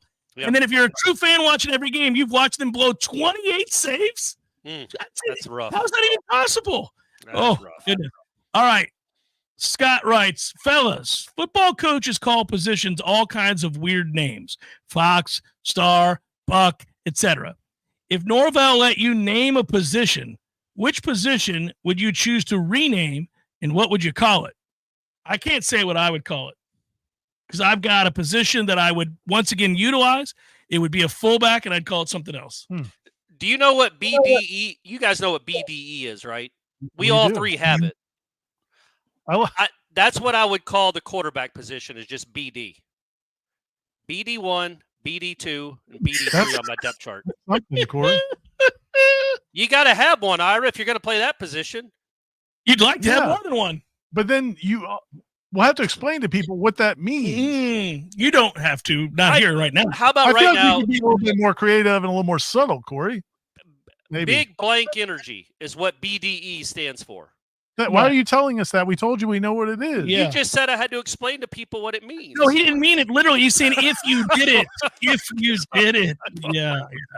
Guys. My fault. By the way, I've been sitting on this one for like 2 months. Okay. Uh-oh. So on Wake Up Warchant. Oh, boy. This ain't the platform, Ira. This isn't. How did this come up? He doesn't even know what I'm about to say. No. They're interviewing. But he's nervous. LaMarcus Joyner. Who's awesome. And Corey used the phrase sus. When did you suss that out? Oh, You were asking. No chance I said that. 100%. I almost fell out of my chair. Do you know what that means? Suspect. Did you? Dude, I'll go back and listen. I'm 99% chance. I don't even know what it means. It's not in my vocabulary. Right, well, you can say somebody is sus. No. When you suss something out is when you you figure it out. You figure it out, right? Right. Yeah, but you wouldn't say suss that out. Because you guys were talking to him about Jameis, and when did you realize how good Jameis was? Dude, and I swear I heard you say so, and I've been wanting to bring it up, and I keep forgetting until this moment. You should have called him on the spot and said, sir. Well, I can't remember why I did. A 50-year-old man. You know the kind of people that use the word sus in that context? People with BDE. That's why I brought it up. Shock your memory. So, Brock, I'm gonna. This might derail you a little bit here, and I got to be careful how I answer this. But I think Ira can back me up. Corey can too. So I was probably leading the charge after day one of how good Brock looked. Okay, and he had a magical first day. He has not had a magical second, third, fourth, or fifth day. And really, the magic was contained within that first day. Much of what we've seen post day one has been not very impressive. Now I'll read your question, Jonathan. If Brock continues to impress in practice and builds trust with the coaches, how might they integrate him into the game plans? Well, at this rate, they're not going to if they don't have to, Jonathan, is my belief. Is that yours? Yeah, I mean, he's been okay, but he's not been great. Not at all. He's missed some throws and lots of them. Yeah. Luke is starting to challenge there. I mean, I think that's going to be a battle at some point this season. Who's number 2, unless Brock kind of gets back that form. And I hope he does. They need him to at some point. They want both of them to be great. So I get all of that. Corey, you agree, right? He hasn't been very good. I do. I don't want people to get the idea. I don't know if I ever said this publicly, but I told you guys plenty of times about A.J. Duffy and my thoughts on him immediately. Like, what is this? There was no way he was ever going to play here, in my opinion. It wasn't clicking. Brock Glenn has still done enough at post day one where I'm like, okay, that could work. I think he sees it pretty well. He misses too many layup throws that he's got to make. Just get the ball there, but you hope. I wonder if it's mechanics. I don't know. I never played quarterback. But I loved it for the most part. He does seem to see it okay. He's not confused. He's not throwing it out of the IPF. So he's not throwing picks. No, right. And he really can run. Like that his legs. Yeah, well, I would kibosh on him running anymore in practice. I get it. You can run. Throw the ball accurately, please. Yeah, well, that too. Yeah, work on that. Back to the previous question, though, real quick. It would have to be a defensive player, though. Usually, those nicknames are never for fullbacks. But I can rename anything. So, I unlike Corey, I wasn't going with BDE. I was picking a fullback position. I feel like it would be good though to have like a defensive position because it is cool. Like when teams have like that guy. Remember back in the day, there were robbers, bandits robbers and robbers. Was a good one. Yeah, robbers were safeties. Yes, that's right. I know. I love robbers. And that was a coverage Mickey used to call. Well, they still use robber. Yeah. But you had actual guys that were robbers. Yeah. What about like Hawk and like Animal Net, Falcon? Yeah, that's what I'm saying. Yeah. Or Marvel characters even. Was there an FSU theme for that? Spear? You mean like the tag team wrestling duo? Spear's not bad. Spear position? The spear position? Middle linebacker? They don't really use linebackers the way they used to. Like, man, spear. I mean, Marvin Jones would have been a spear. What about the scalper? That's like a blitzing Probably linebacker. Probably not going to work. Probably pushing away from that a little bit. Yep.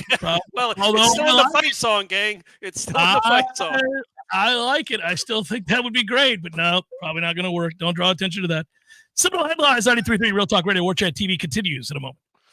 Hey, let me tell you about my friends at Tried and True Consulting, a Seminole-owned business that specializes in payments and business solutions. Tried and True's core expertise includes card, ACH, point of sale, mobile, e-commerce, and hosted payment solutions. Tried and True will help you reduce costs and increase your bottom line. That always sounds nice. Whether you're a retailer, restaurant, licensed professional, or service industry, Tried and True is saving you money. Tried and True's expertise extends to payroll, video menu ad boards, IT services, web design, and social media. It's time to make one call and tell the competition to take it on down the road.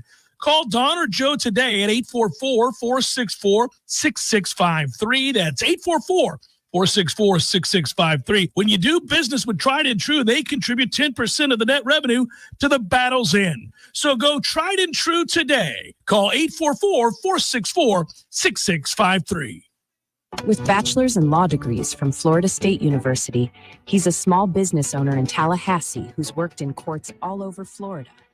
A trial lawyer who works in Leon County Court every day. A husband and father tied to our community. A pro bono award winner with a commitment to giving back.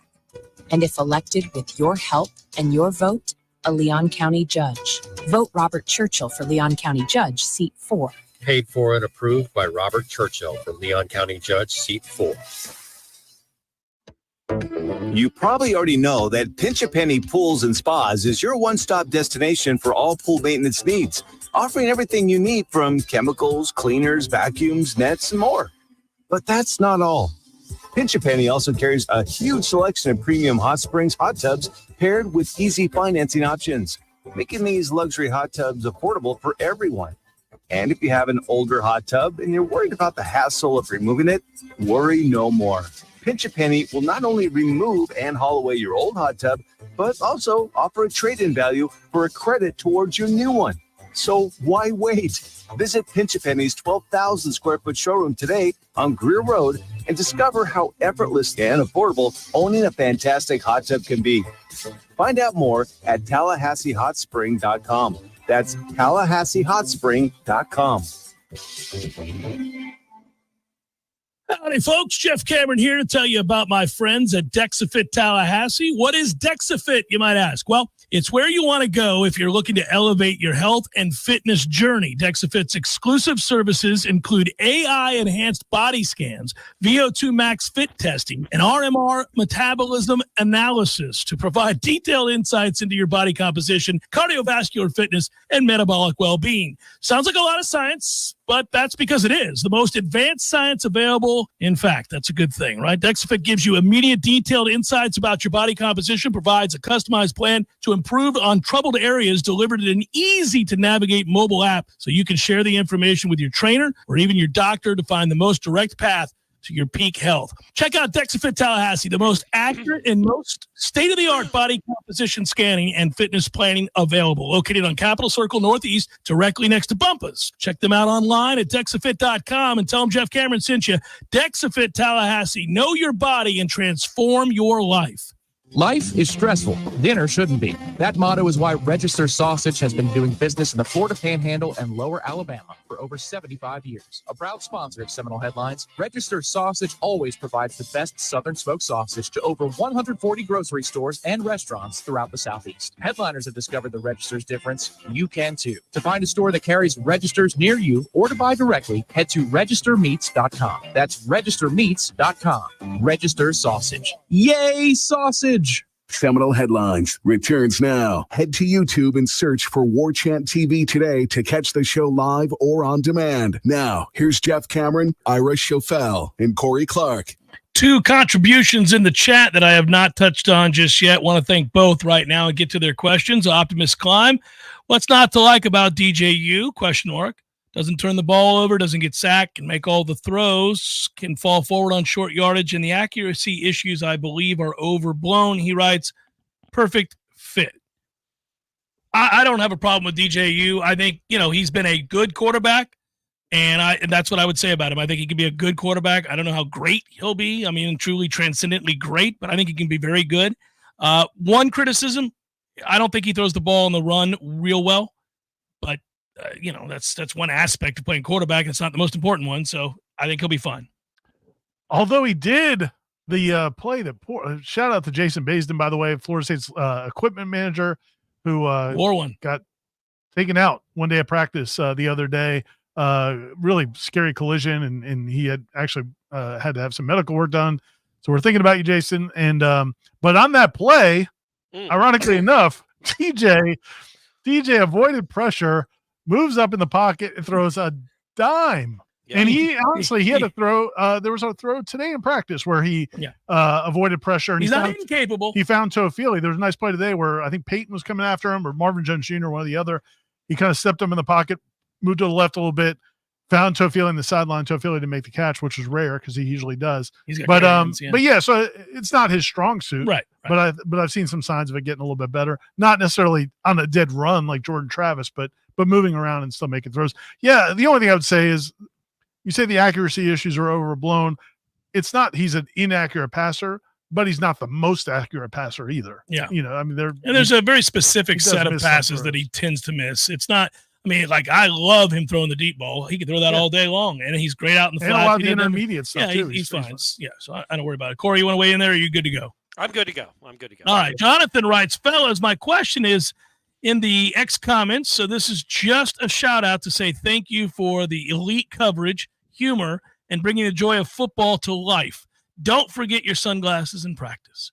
Thank Jonathan. And thank you, Optimus Climb, for the contribution before. So now, Jeff, you need to go to X/Twitter and go find Jonathan's comment. Or I believe I asked it, but I'm not sure just yet. I'll double check and find out if it is there. Yeah, I did. I did ask it. I just asked it. In fact, he's been doubled up on. It was the Brock thing. Okay. In which we said, nice. So no, we're all good. The buzzword for defense is communication. Do you think the headsets will help the newcomers and younger players in that area? That's from Mike. Do we know who wears the headset on defense? I don't know if it's a linebacker. I assume it's either a linebacker or Shaheem. I'm not sure. Watching it the other day, they were practicing on the mainly special teams day. They had some work with the communication stuff. Adam Fuller was talking into a mic, and Shaheem wasn't like after he was done talking, going up and talking to people. Right. But it looked like Nicholson might have been. Like Nicholson went up and talked to the D lineman. So it's probably going to be one of these young linebackers. Probably. Or maybe Lundy. Maybe Lundy wears it. I don't know. But they rotate their linebackers so much. Do they change helmets? Like when Nicholson comes off, do they change helmets and give it to the guy that now is the communicator? I don't know the mechanics of all of it, but they may all be fitted with it, but only one's turned on or something. I'm not sure. How about turn them all on? Turn them all on. Who's going to know?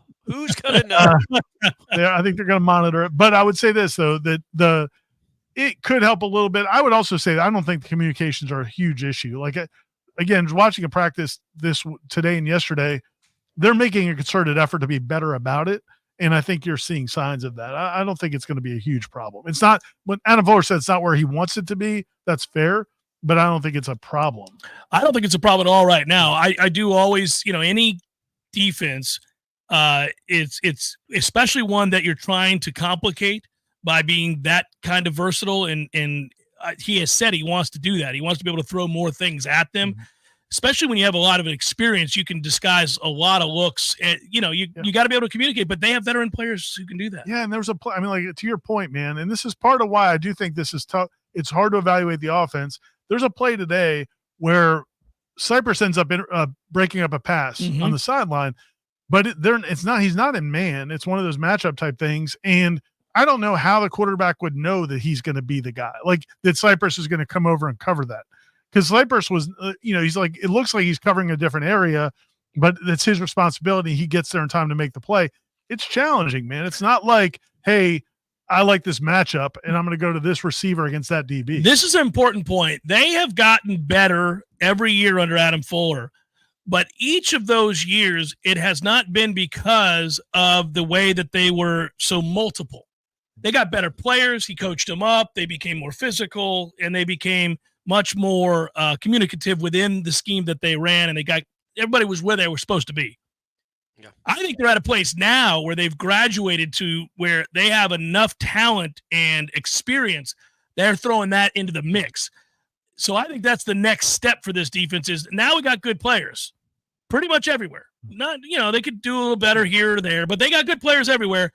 And now we can be multiple. Now we can start showing you a lot of different looks and disguise, a lot of different things. I think they're only going to get better. And I agree. I think that you've seen the offense, especially when you're trying to incorporate young guys in that offense, young receivers. There are moments those quarterbacks are just kind of, it's a breakdown. It's a breakdown because they don't know what they're seeing. So that's to your point too. Walter writes, Dr. Birch rocks. Hello, gents. The defense gave up more than 20 points in just 3 games during the regular season last year. 24 to LSU, which was a gift last touchdown. The game was over. Yeah, they really didn't give up 24. BC, 29. Crazy Sorry, bad second half. We already know what happened there. Clemson with 24. Is the race to 21 in most games this year, or will we need 28 or more? Well, I'm going to go on the lower side. I think 24, 21, somewhere in there, yeah. I think it'll be a tick higher. They did get lucky, like, you played Duke without their quarterback. You played some team, Miami with its third string quarterback. Like, you played guys that you played teams that, and you struggled. You were in games in the fourth quarter against those teams, even without their starting quarterback. So Florida got gifted a touchdown on the Akeem Dent nonsense. That should have been another field goal. They shouldn't have given up a touchdown there. And that defense was great for most of that night. But I think you're going to face better quarterbacks this year. I think overall, on the whole, the quarterback play is going to be better than what you're facing. I know you face Jaden Daniels, but other than that, Klubnik's going to be better. Miami's obviously has a better quarterback. I just think you're going to face better quarterbacks. Memphis has got a quarterback. Yeah. Florida, even Virginia Tech. That kid was good, but it was his second start ever. And it's an offensive game, and the rules are in favor of the offense. Yeah, but I still don't. 28. I don't know. Mid-20s. I think mid-20s. I think mid-20s are going to be in pretty good shape most games. Hey fellas, happy Tuesday. Ira, this is the one about make sure you get gas. Panama Noel wants you to do that so Aslan doesn't get after you. Question is if Moore or McCoy is wide receiver 2 this year, how many wins do we have at year's end? So if one of those guys ends up being the second best receiver, how many wins do they get? Mm-hmm. I think if one of those guys, maybe I'm wrong, but the way I look at it is if one of those guys is the number 2 receiver, it's because they've just blown the doors off. Like those guys have become, and it means because Benson's been good as the one, right? So they haven't had to be anything more than a number 2, right? And I just don't think they would. I don't think they would be. I personally don't think they would be number 2 just because everybody else above them has fallen apart. You think they'd have to go get it? Yeah, I think. What do you think, Corey? Be trusted. So I think they'd still be winning. I think they'd be winning 10, 11 games at least. I think that means you have something special in one of those guys, like truly special. And you see it occasionally all over the country. There's a freshman pass catcher. You saw it at Georgia with Brock Bowers. I mean, that guy came out of nowhere from Napa Valley and was the best pass catcher on their team as a freshman, and he vaulted that offense to what it wasn't supposed to be. Maybe, I guess I'm going to go ahead and say it, that I foresee Elijah Moore being Florida State's Brock Bowers, but just at wide receiver. Do you guys agree or disagree with that take?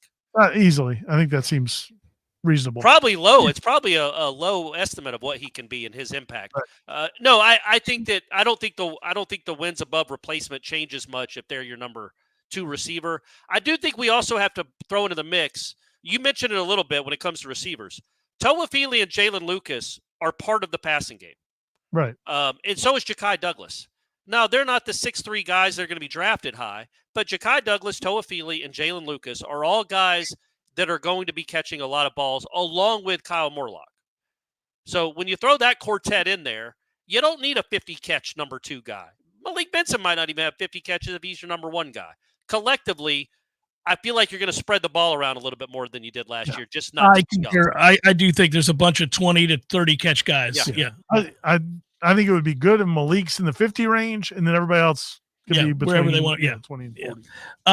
To the best team, Warchant. This is R. Wilmer. Coverage in the business. So the best team coverage in the business.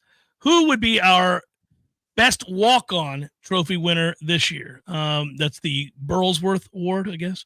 Winner this year. Who's the best walk-on? They got several. They actually have several good walk-ons. Yeah, right.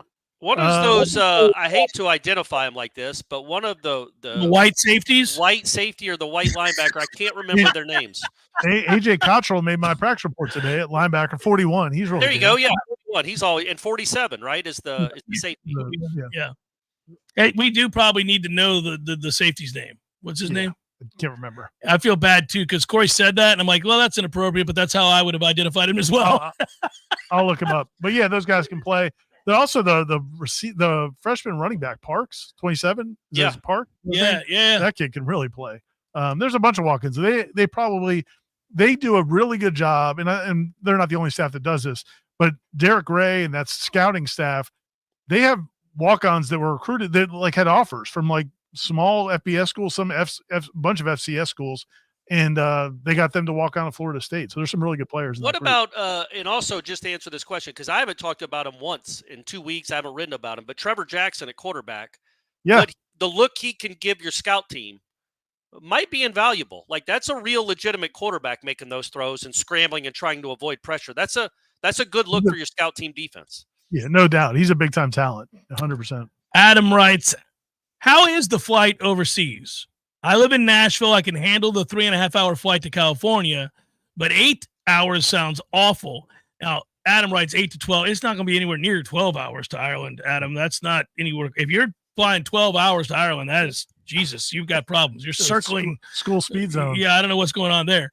I don't know, what did it take us to go over there? You and I were 8.5 or so, I think. Well, I think it was 8. Yeah, 8.5. Well, the way back was faster. Now, we were flying overnight, and so that helps because you end up sleeping a few of the hours. Yeah. But yeah, man, like there's which way is the way that you get the headwinds or you're against it?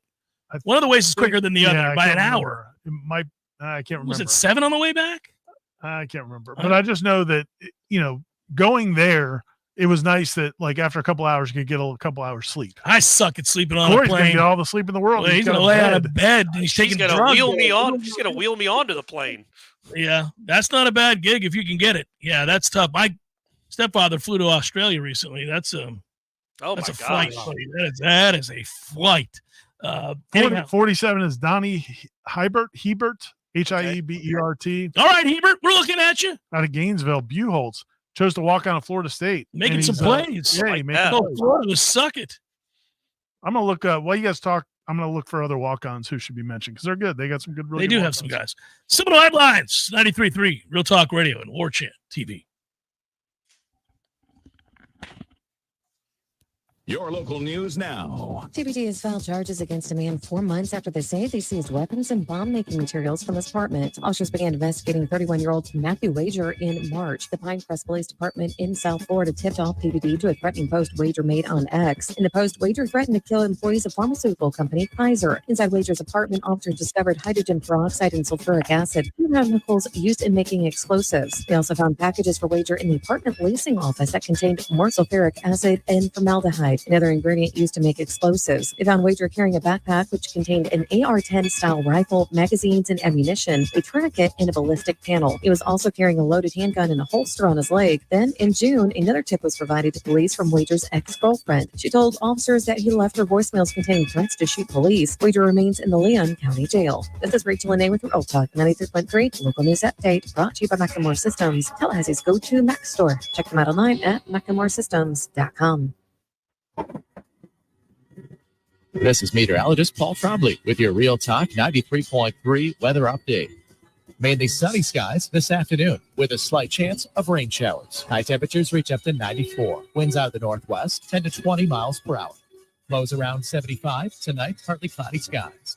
Daytime highs approaching 96 tomorrow, mainly clear. This report is brought to you by the Lawn Johns. For all your landscaping and lawn care needs, visit thelawnjohns.com. Currently 89. Surprising flavors, cultural authenticity, and unique adventures are some of the main ingredients that go into every single plate served at Café de Martín, Tallahassee's best Peruvian dining experience. Led by classically trained Chef Martín, passion for culture, passion for flavor, and a passion for people can be felt from the moment you step inside. Café de Martín also offers an unparalleled outdoor dining experience in the garden. Surrounded by vibrant flowers and plants, and nestled between carefully curated decor, the shaded and breezy outdoor garden features elegant live music regularly, and the romantic evening lighting makes Café de Martín the best place to share conversation and connect with the ones you love. Every dish is made from scratch, and every drink is handmade by trained bartenders, offering the very best margaritas and old fashions in the city. Take a trip to a Peruvian paradise right here in the capital city. Visit Café de Martín and El Bar on Capitol Circle Northeast in the Esposito Shopping Center. Open daily for lunch, happy hour, and dinner. Find the full menu online at cafedemartin.com. Life is stressful. Dinner shouldn't be. That motto is why Register Sausage has been doing business in the Florida Panhandle and Lower Alabama for over 75 years. A proud sponsor of Seminole Headlines, Register Sausage always provides the best Southern smoked sausage to over 140 grocery stores and restaurants throughout the Southeast. Headliners have discovered the Register's difference. You can too. To find a store that carries Registers near you or to buy directly, head to registermeats.com. That's registermeats.com. Register Sausage. Yay, sausage! Seminole Headlines returns now. Head to YouTube and search for Warchant TV today to catch the show live or on demand. Now, here's Jeff Cameron, Ira Schofel, and Corey Clark. Let's get to some of those Facebook questions. It's been all Twitter up to this point, but here we go. We'll get to a few Facebook. Christopher writes, happy football month, gentlemen. Based on multiple instances on this show, you seem to have a hard time on over-under reacting to things you see in practice. With the previous winning staff, sorry, Willie, you were greatly limited to practice. Based on Warchant staff and fan anxiety, would you rather be in the dark the first few weeks of camp or continue with the transparent access you currently enjoy? But always the transparency. Always. Yes, always the transparency. Well, we know we have an educated opinion on what we're seeing. I guess what the point he's trying to make, I think, and over or underreacting. By the way, he wasn't being critical. It's just that we have more information, which is good, but it also could lead to so some concerns that we wouldn't have otherwise. Mm-hmm. But no, man, I think it's better. I think we're better off. I think our consumers are better off to have an idea. Like, we would have no idea what some of these young players, particularly, what they could do. You wouldn't. You'd just be guessing on everything. And, in the past, what we would do is we talk to people around the program, talk to, people that we know, sources of what does this guy look like? What does the position group look like? You get that information, but it's not, it's not the same as seeing it with your own eyes. So I think we'll go into these games with a much better idea. And I think that's good for the fans. I think we've also learned enough to say that you are limited as to what you can say in state definitively when you only see one team. Like, we're watching this team practice against each other every day. I don't know what happens at Clemson camp. I don't know what's going on with Miami's camp, and so it's difficult. Especially, again, too, that if you suspect that this defense is going to be very, very good, then it helps to explain why this offense hasn't been great up to this point. But what if we're wrong about that too? Like, what if the defense isn't great and this offense is struggling? Then we're going to be up a creek. And one other thing I want to touch on, Jeff and I were talking about this earlier, because some of the people you guys have asked about in the chat, about this player or that player, or it'll happen on our message boards after we do a story or Corey writes his observations. People will ask about this player or that player. I haven't heard their name much lately. We can't talk about injuries. Part of the whole deal with us being at practice and having the access we do is we can't talk about injuries. So there are times when you're not hearing about a player and you're going to assume, well, that player's just stinking, is not developing, not or they're not well. any good. Sometimes it's they're not available, or they missed a day, or they missed 2 or 3 days, but it's not anything major. Mike Norvell is only going to talk about injuries if it's a big-time injury where somebody's going to miss the season or something like that. Otherwise, he's not really going to talk about it, and we can't share that with you. So seriously, you need to write a column about this. Yeah, we talked about it. You should write something about because to Ira's point, sorry to interrupt, Ira, you're absolutely right.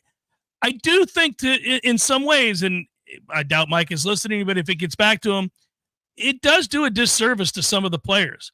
And this is not a criticism of Mike. I get why he doesn't want another team to know who's practicing and who isn't. I get why he doesn't want another team to know who's injured and who's not, right? So he's always going to be secretive about that stuff. But if you go 4 and 5 days without mentioning any player on this team that our fan base expects to start, they either assume the player sucks and is not progressing or is out for the year. And it could just be that they're out for a week with a severe bruise on their calf, and that he's not going to comment on that because the kid's coming back next Wednesday, or they're sick, or they had the flu, like any one of us who miss work for a few days, and then there will be no comment on it. And so I know that the second a player who's expected to impact this team positively doesn't get mentioned by any of us in the practice reports and the post-practice wraps of videos, on the JCS, on Wake Up, on Sunday Smash, Monday Smash, it like that.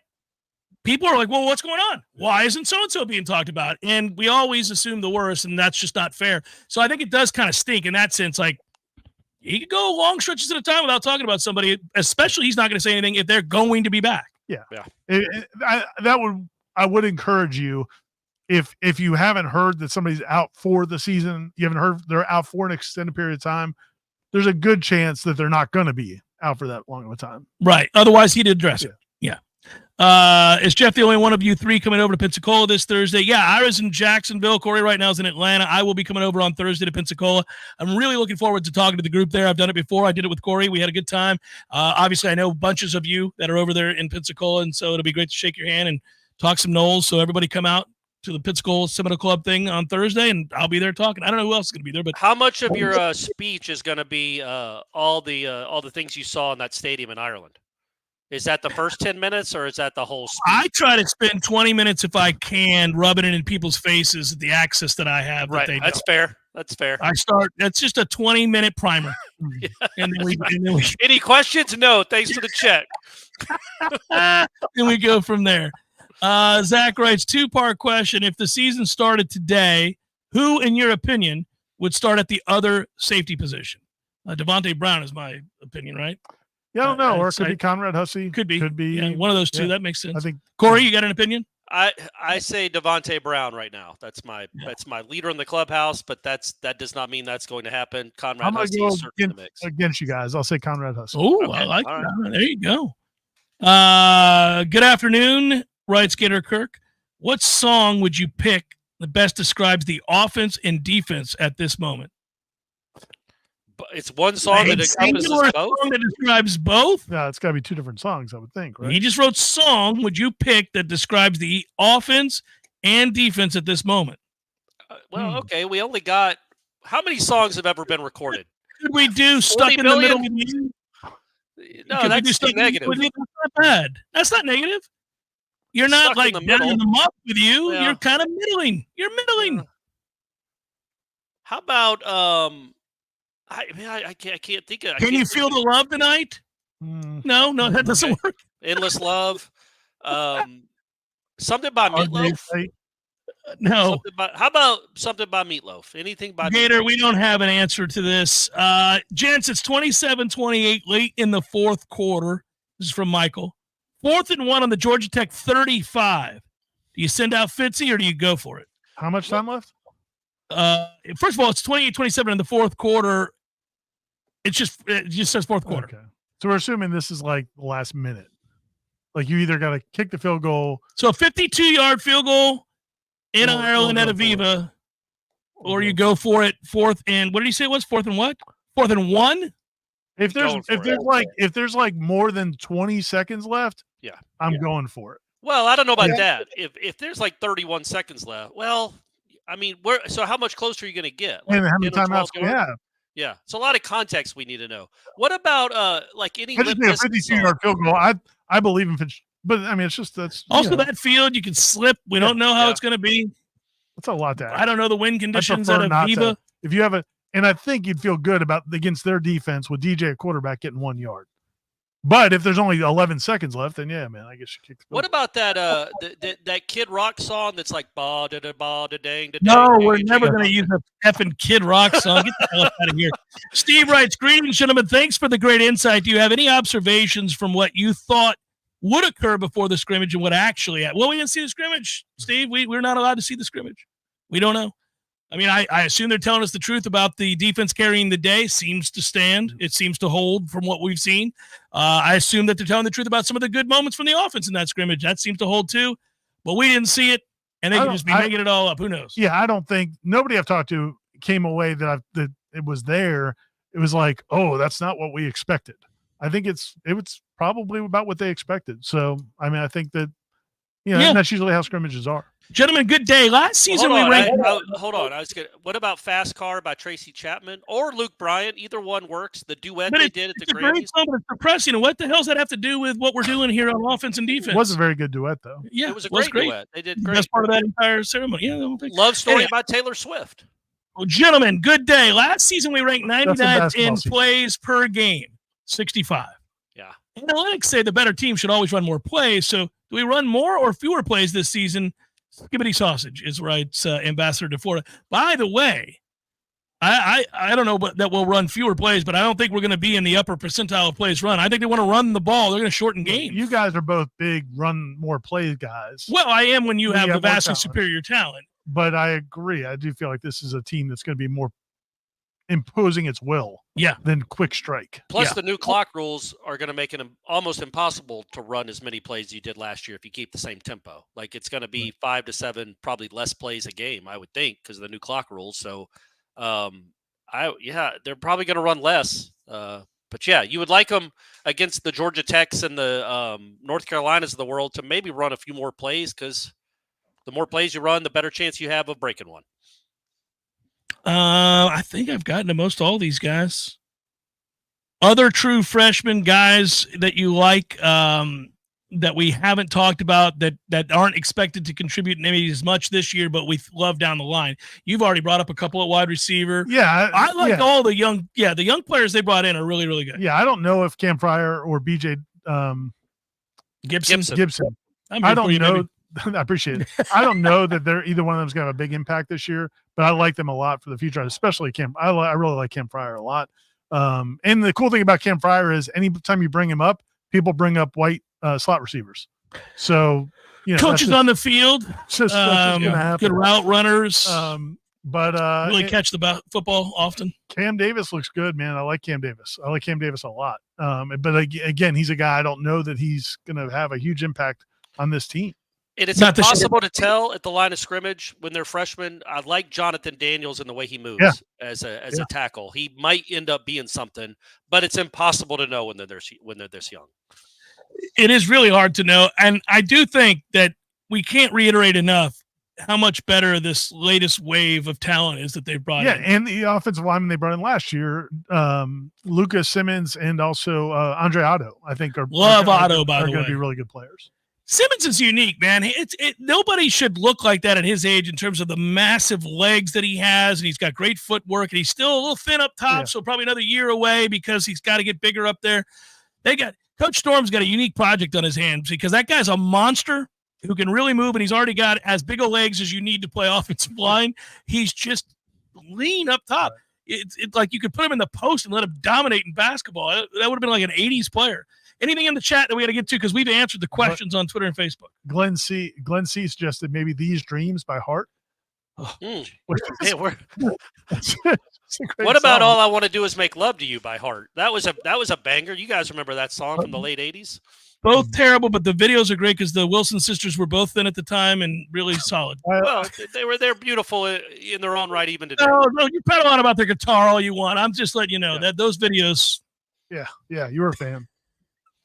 Corey gave me they're beautiful in their own right. I love it. If we got a second. So a conversation that came up in the chat earlier that I want to touch on is the whole topic of, and I've heard Corey and Aslan talk about it a little bit before. I'd love to figure out if we could kind of put a ribbon on the Cam Ward, DJ Uyunglele, Mike Norvell, that recruitment, and who was the first choice and who was the second choice. Yeah. Because everybody just talks about like DJ was clearly the second choice. That may be true, but I don't know that I get the impression that Mike Norvell never got to a point where he had to say who I want because everybody assumes he wanted Cam Ward because he didn't say yes to DJ right away. Right. But I think they were still in the process of figuring out who was interested, who could they get, you want to compare everybody. Would work and kind of the whole process. Sure. And then my impression is before he could make a decision, and he may have ended up going with Cam Ward. But I think there's some concerns about Cam Ward too. He puts the ball on the ground. The turnovers. So I think before he could make that decision, Cam decided that he wanted to test the NFL waters. Right. And at that point, Mike Norvell's like, all right, DJ, that's you're a our guy, right. and you want to be with our guy. So I just want to clarify that. That's my perception is he may have ended up choosing Cam Ward. We'll never know. Choice, but I don't know that because he hadn't said yes to DJ, to me, that doesn't mean he wouldn't have said yes to DJ because I do think there were concerns about Cam's turnovers. And those are legit concerns. There were a bevy of them. Say goodbye, Corey. Good job, buddy. Be safe up there. Love you guys. I love you. Love you too, buddy. More. Goodbye. Appreciate you. We love you more. Bye. Say goodbye, Ira. Goodbye. We'll talk to you next time. Appreciate you, everybody. Peace. We love you guys too. Have a good day.